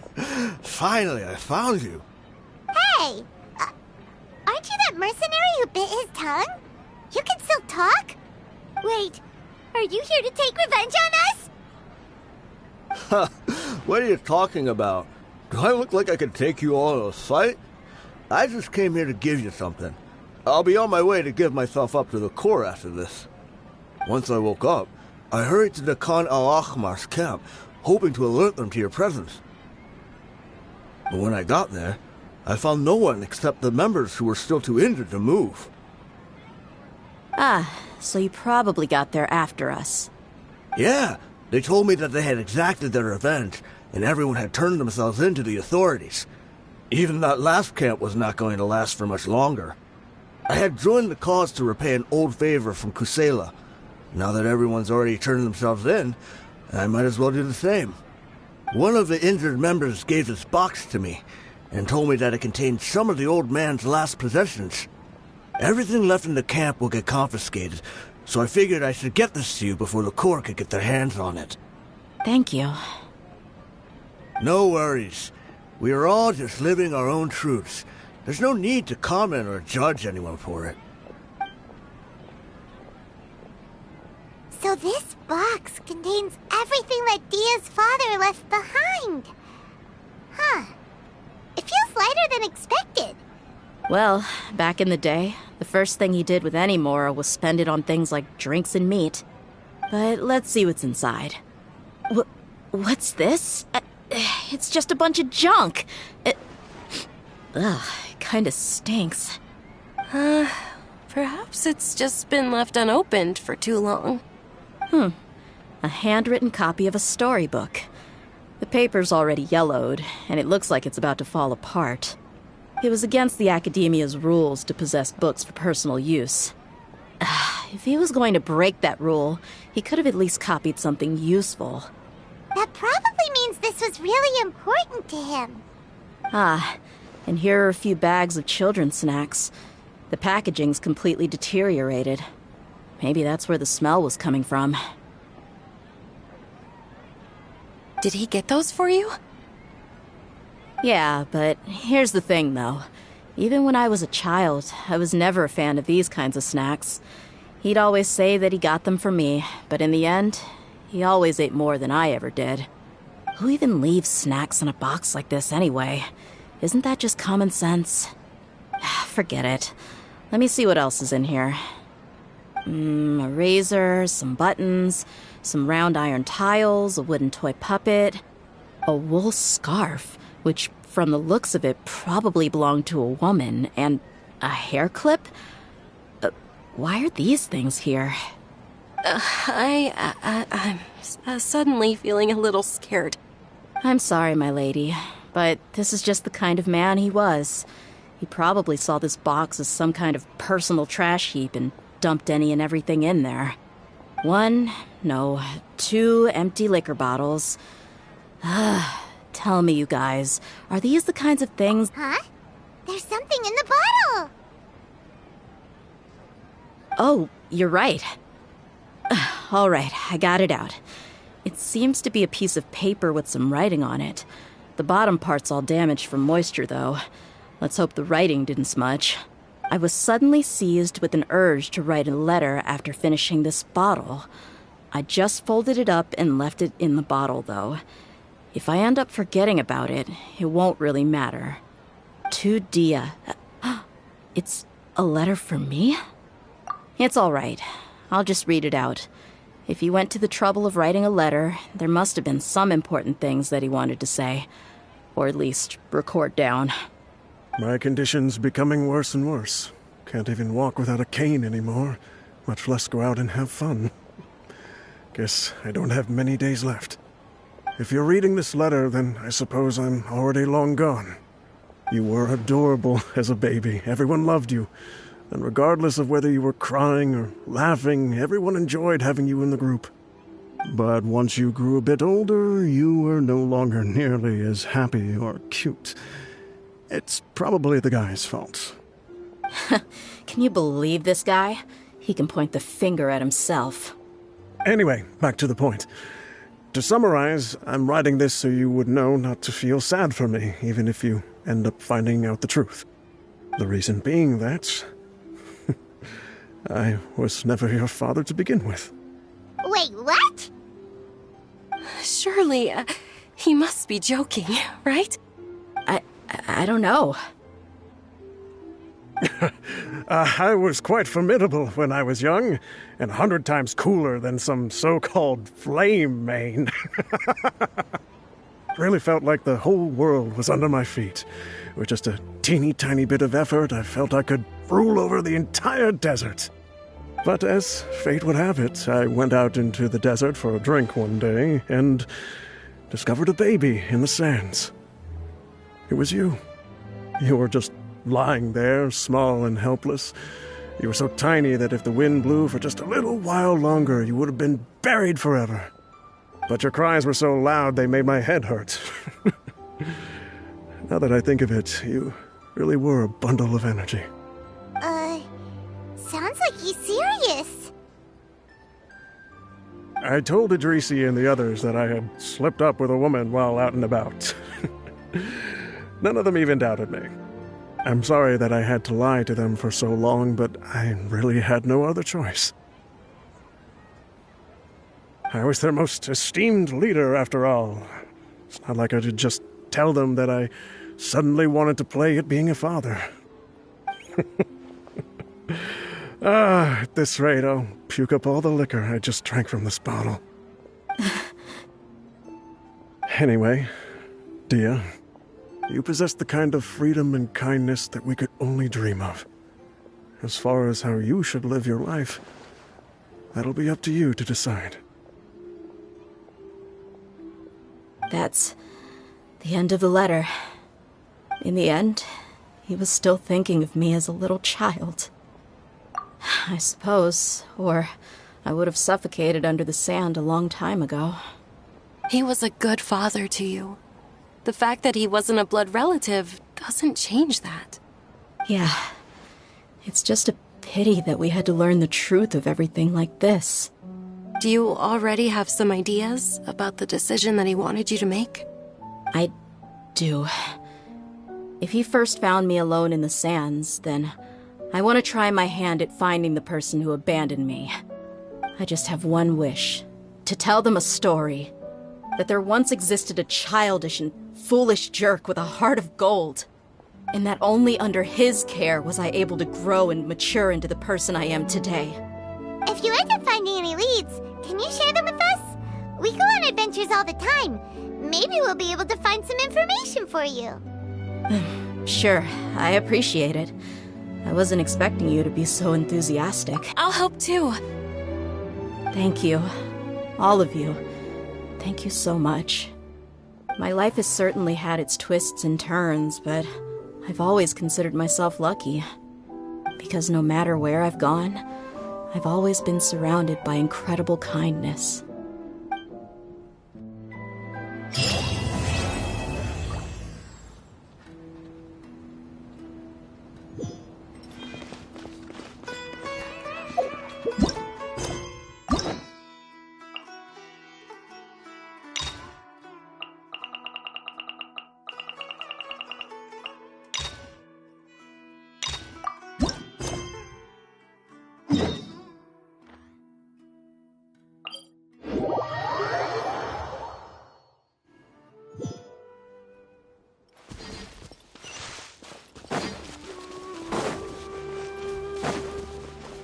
Keep up.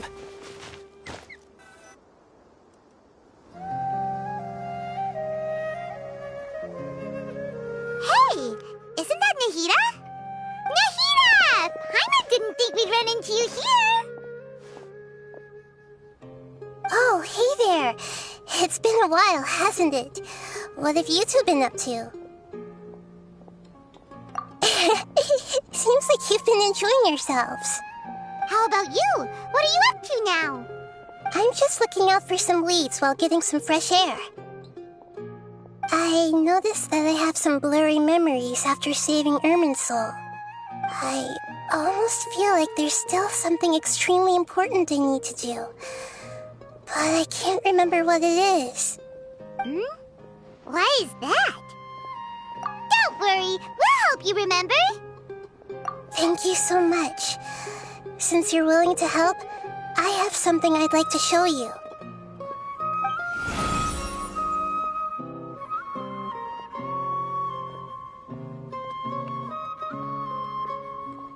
Oh, it's beautiful. It looks like it's filled with some kind of power. I found it in the sanctuary of Suristana, but I have no recollection of it whatsoever. It's filled with pure elemental power that is quite similar to mine, but yet it's also a little different. It's very likely that it's connected to my foggy memory, but I can't figure out what it is. Traveler, do you have any ideas? You know, Nahida, we just happen to be going on an adventure right now. If we find anything, we'll be sure to let you know right away. Thanks, you two. I didn't mean to trouble you again. Don't mention it. Besides, it seems you've got a lot on your mind, and we'd like to help.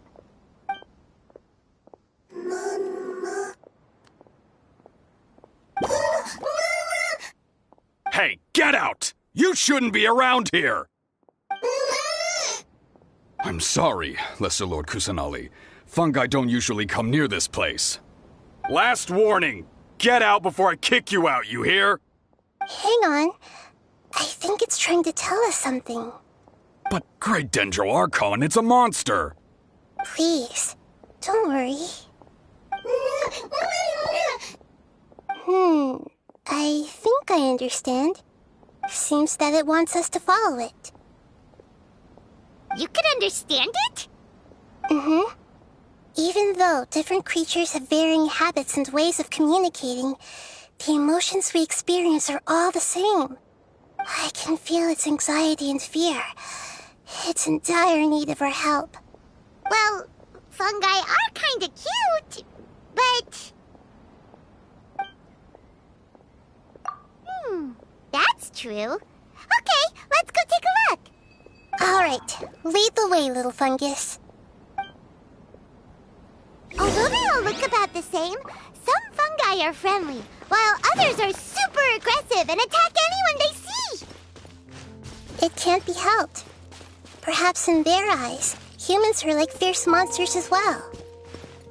After all, they can't distinguish which human behaviors are hostile or not, and it'd already be too late for them once humans have drawn their weapons. Hence why they tend to strike first, rather than waiting. That's not too different from how humans think sometimes. That's what I meant by shared emotions.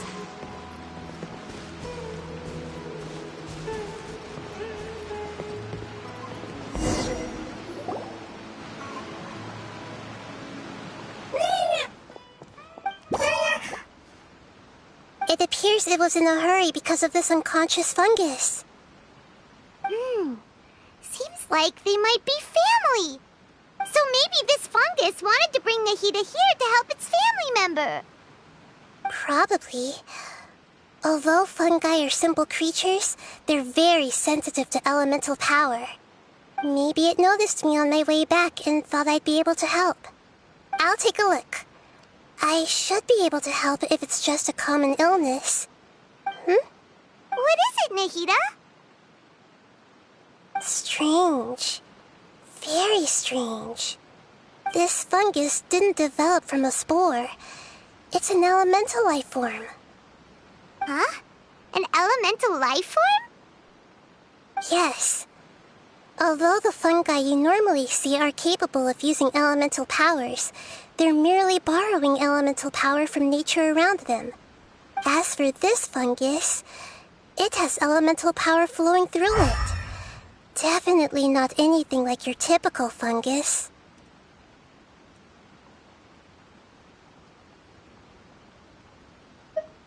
Exactly. This is very interesting. I've never seen anything like it. So this is a first even for Nahida. But that's not all. There's a large void within its elemental power. The void is stopping the elemental power from flowing normally, which must be why it fainted. So do you think it'll wake up if we can fill the void? Yes, and I just so happen to be good at this sort of thing. I'll see what I can do right away.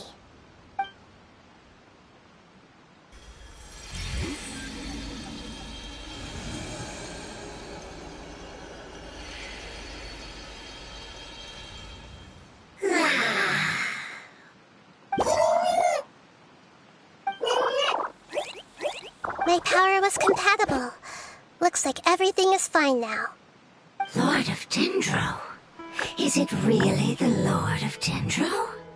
Oh, I can't believe the Lord of Dendro saved me. Thank you, as well as the stranger and creature next to you. Ah! It can talk? Oh, I didn't expect such a strange creature to make a sound like that. Seems I'm just as shocked as you are. What? Of course Paimon can talk. Paimon isn't a strange creature. Paimon's just... Paimon! Hello, Paimon. I am not yet able to evaluate an organism's intelligence from its appearance. I will only know you are able to speak once you have spoken. Oh, well, no need to take it seriously. It's no big deal. But does Paimon really look so dumb that people might think Paimon doesn't know how to talk? You misunderstand, Paimon. A mouth is used for eating, breathing, and other functions that are more important than speaking. So a creature may not speak, even if it has a mouth. I've never seen a creature like you before, so I dared not make the assumption that you could speak. Even if you do possess a number of human traits, it is still very common for creatures to have similar external forms but completely different interiors, just like fungi and slimes. Did this fungus study at the academia? It seems even more talkative than Paimon. You're not a fungus, are you? That's correct. This might be surprising to you, and I'm sure that you must have questions. Let's find somewhere else to talk. It might startle my fellow family members if I speak too much using this strange voice. Me, me, me, me, me. It says that it's very thankful for your help.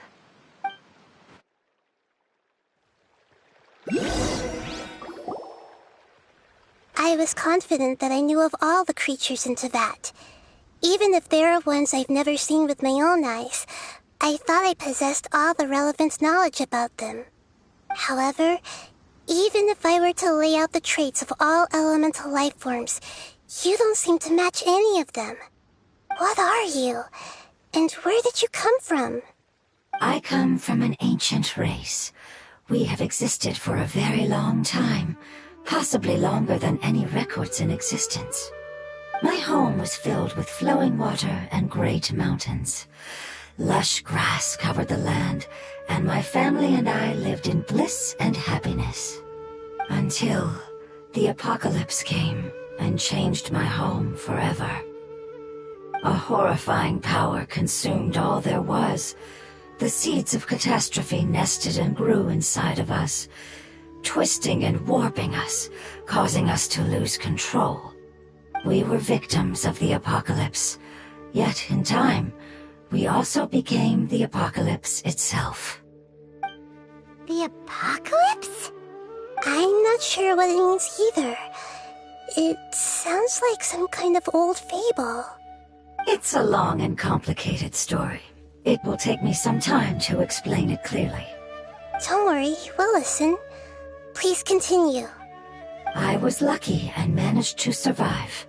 Afterward, I left with some of my family and came to Sumeru to search for a way to rescue my homeland.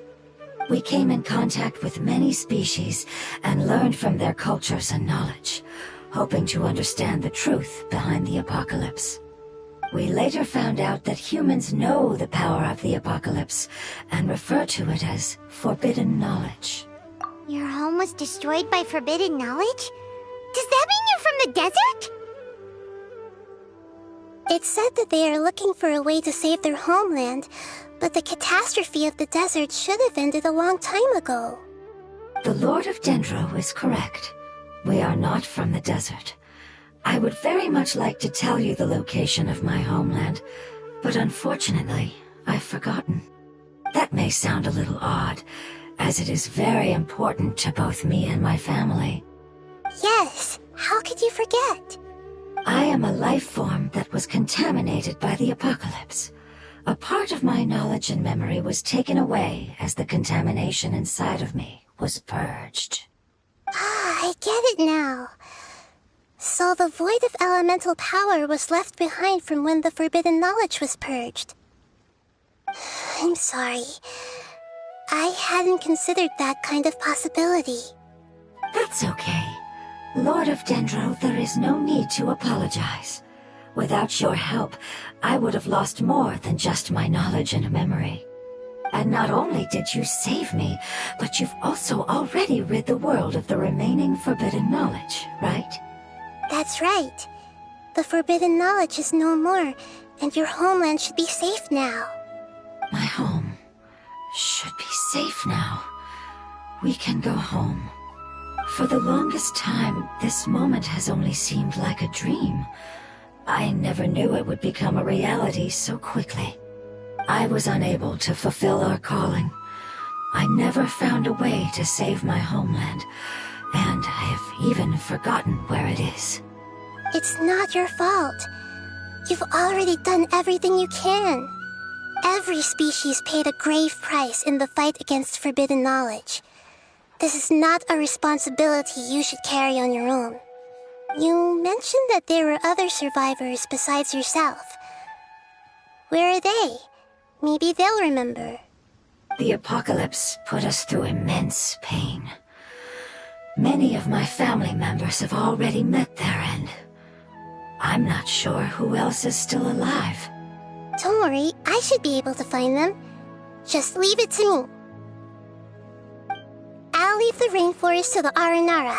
And as for the city, there are a few nice kids that should be willing to help. Oh yeah, they'll give us a hand. Give me a moment.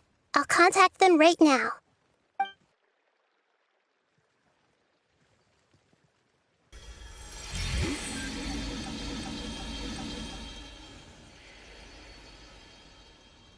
That should do it. It may take some time to find them, so let's wait for a bit. Thank you, Lord of Dendro. We all believe that you will keep your promises. The moment I saw you when I awoke, I had a feeling you were here because of the agreement. Agreement? You might not remember, but this is a prophecy that we deeply believe in. That the Lord of Dendro will bring us home once the catastrophe comes to an end. Ah, I see. I'm sorry. There are also some blurry segments in my memory as well. But I'm very concerned about your homeland. This is something I should help with. It's really no trouble to me at all. Would you all be willing to come with me somewhere as we wait? The more family members that can return home with me, the better. But didn't you say that you don't know where they are? Yes, but I know their end. I will explain it to you along the way.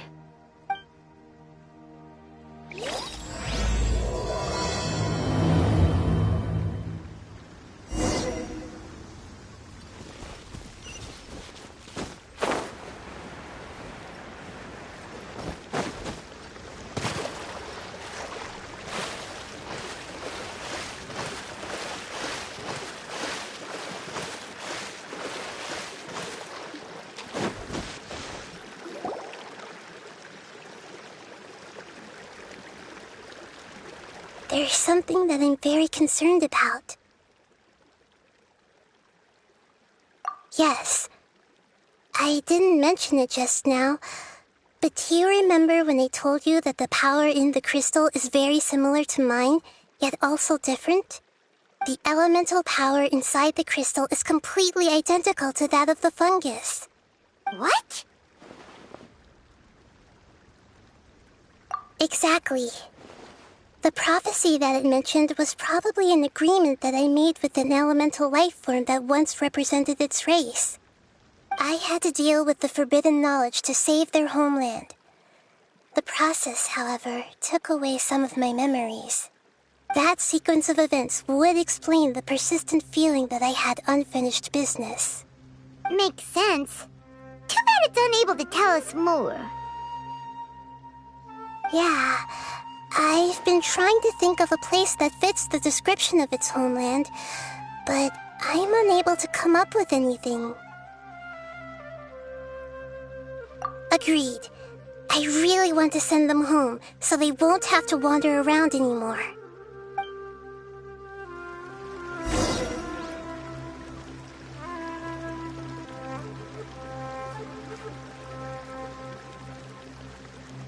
The road here is a little rough. I'll lead the way. Don't worry, Paimon can handle any road! Ah! Enemies! You're up, traveler!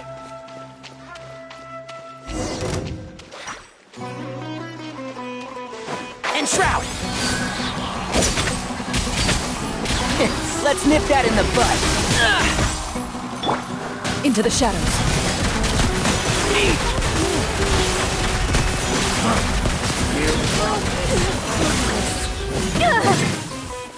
One with the forest.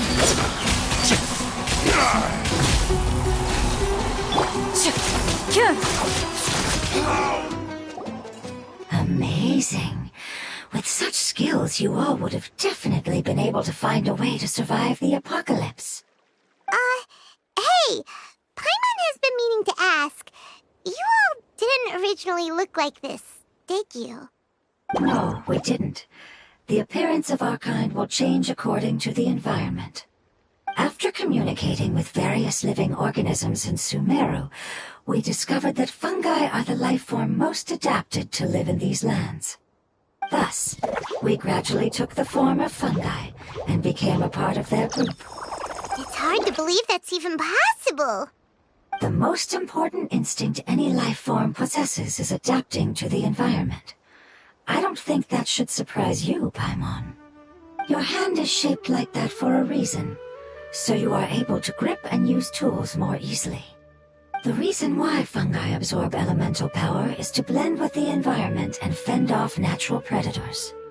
We are dendro life forms, one of the most ancient life forms in this land.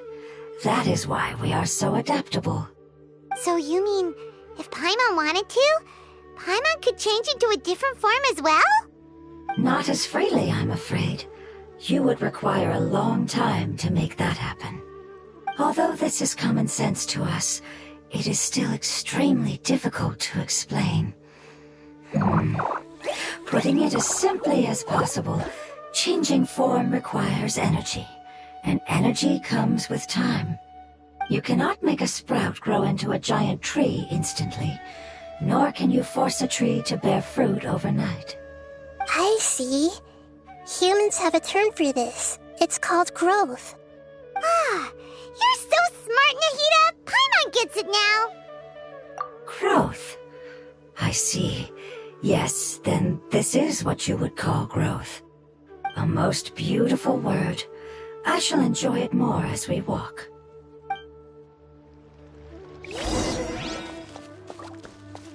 How much farther is it? We're about halfway there. You're doing great, Paimon. Do you need me to carry you on my back? Huh? Oh, no! Paimon was just curious! Paimon isn't that tired. You seem to enjoy taking care of others. You think so? Does the Lord of Dendro need to be carried? That would be awkward, wouldn't it? Why don't you fly up and sit on top of my head? We can figure out who will carry who later! We have hostage here!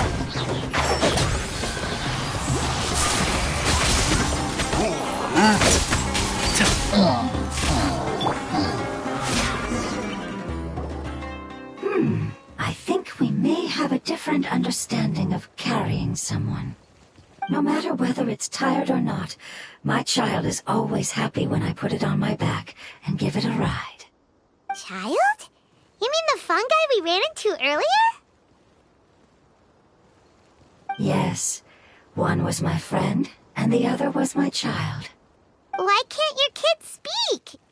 Because it's just a fungus. I don't want my presence to change or affect the original state of the fungi species here.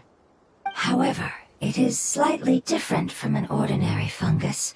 It seems to understand some human language, so I gave it a name. Oh, then it must be a really cute name. You know, like Bongo Head. You have an odd taste for names. Huh? Paimon thinks that name is great. Strange and cute at the same time. It's a name only Paimon would be able to come up with. That's right. The name I came up with was not as creative as Paimon's. I learned it from an adventurer. Its name is... I'm sorry, but I've forgotten. Seems like... Yes, I must remember it before I return. It's just as important as my homeland.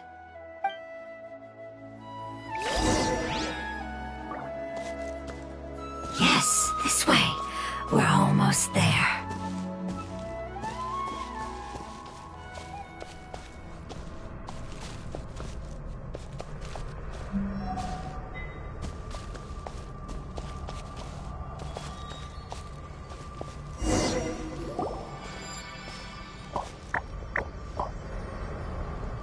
It's the Withering.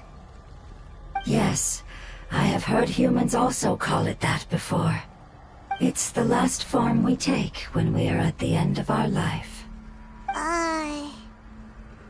Paimon doesn't understand. It's trying to say that when they've suffered enough and reached the end of their life, they become a tumor of the Withering.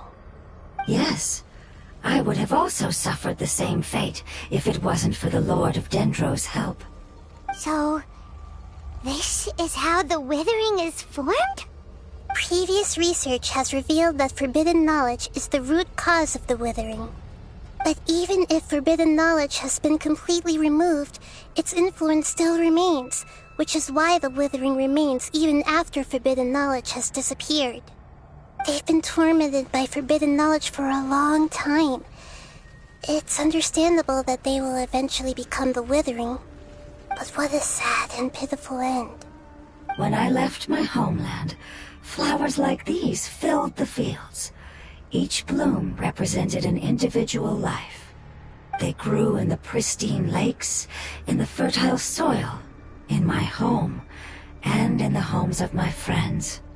They grew everywhere, until the world suddenly lost all its color and became tainted and murky.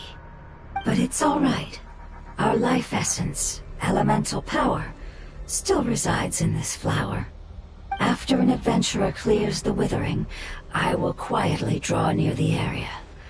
If I can sense the elemental power of my companions, then I take them with me. But that would mean the effects of forbidden knowledge could have... It's okay. That's not important anymore. I just hope that they can all make it back home. It's not right to leave them to simply perish in the open like this. Now that we finally have the chance to return home, each one I manage to bring back will make me that much happier. I understand. Just leave it to us. So you're worried about me? It's fine. Forbidden knowledge doesn't exist anymore. It's natural to want to be overcautious when dealing with a highly venomous snake, but when all that's left is its skeleton, there's nothing to worry about. Paimon doesn't get what you two are talking about, but we're all ready to go now, right? Then let's do this! We've dealt with the Withering countless times already!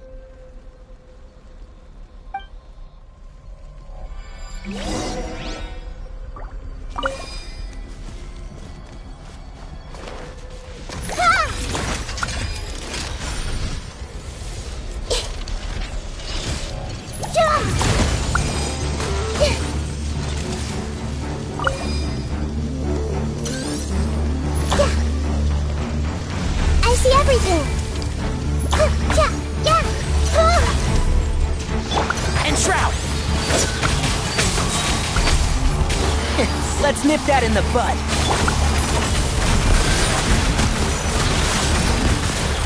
Time to testify. I must leave no stone unturned. Time to clean up.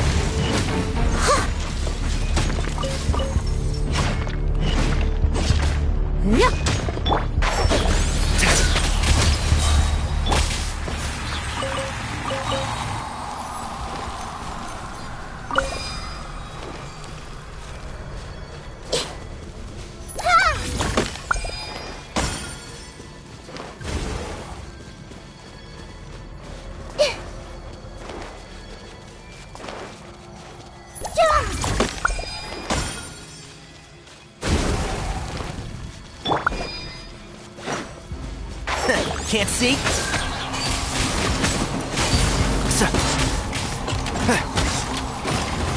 Into the shadows.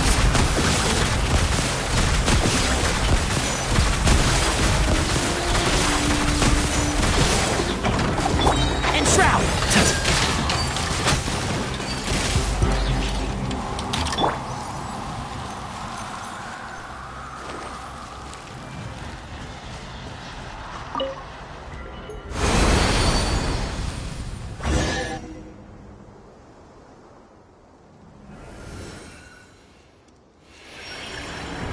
As I expected, it's the last of my kind that I'm aware of.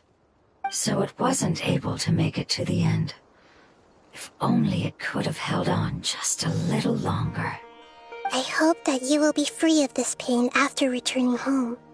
Just thinking about how many elemental life forms have turned into tumors of the withering makes Paimon sad. It's okay. As long as elemental power still exists, then we will still be around. An external form is but a gift of time. Through growth comes change, and even abandonment of previous forms. However, our true nature is not so easily affected. It wouldn't have come to this if we were able to cure them earlier. But I will cure all of them. Even if it's just for the sake of the rainforest and all the life forms that live in it. Thank you, Lord of Dendro. It was a wise choice for us to place our trust in you and wait. Hold on. I think I got something.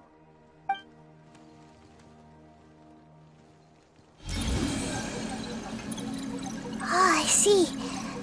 Okay, I understand. Thank you so much. So, they found a fungus that matches the description I gave them. It's currently unconscious. It must be in a similar situation as I was. We should hurry and go take a look. Okay, follow me.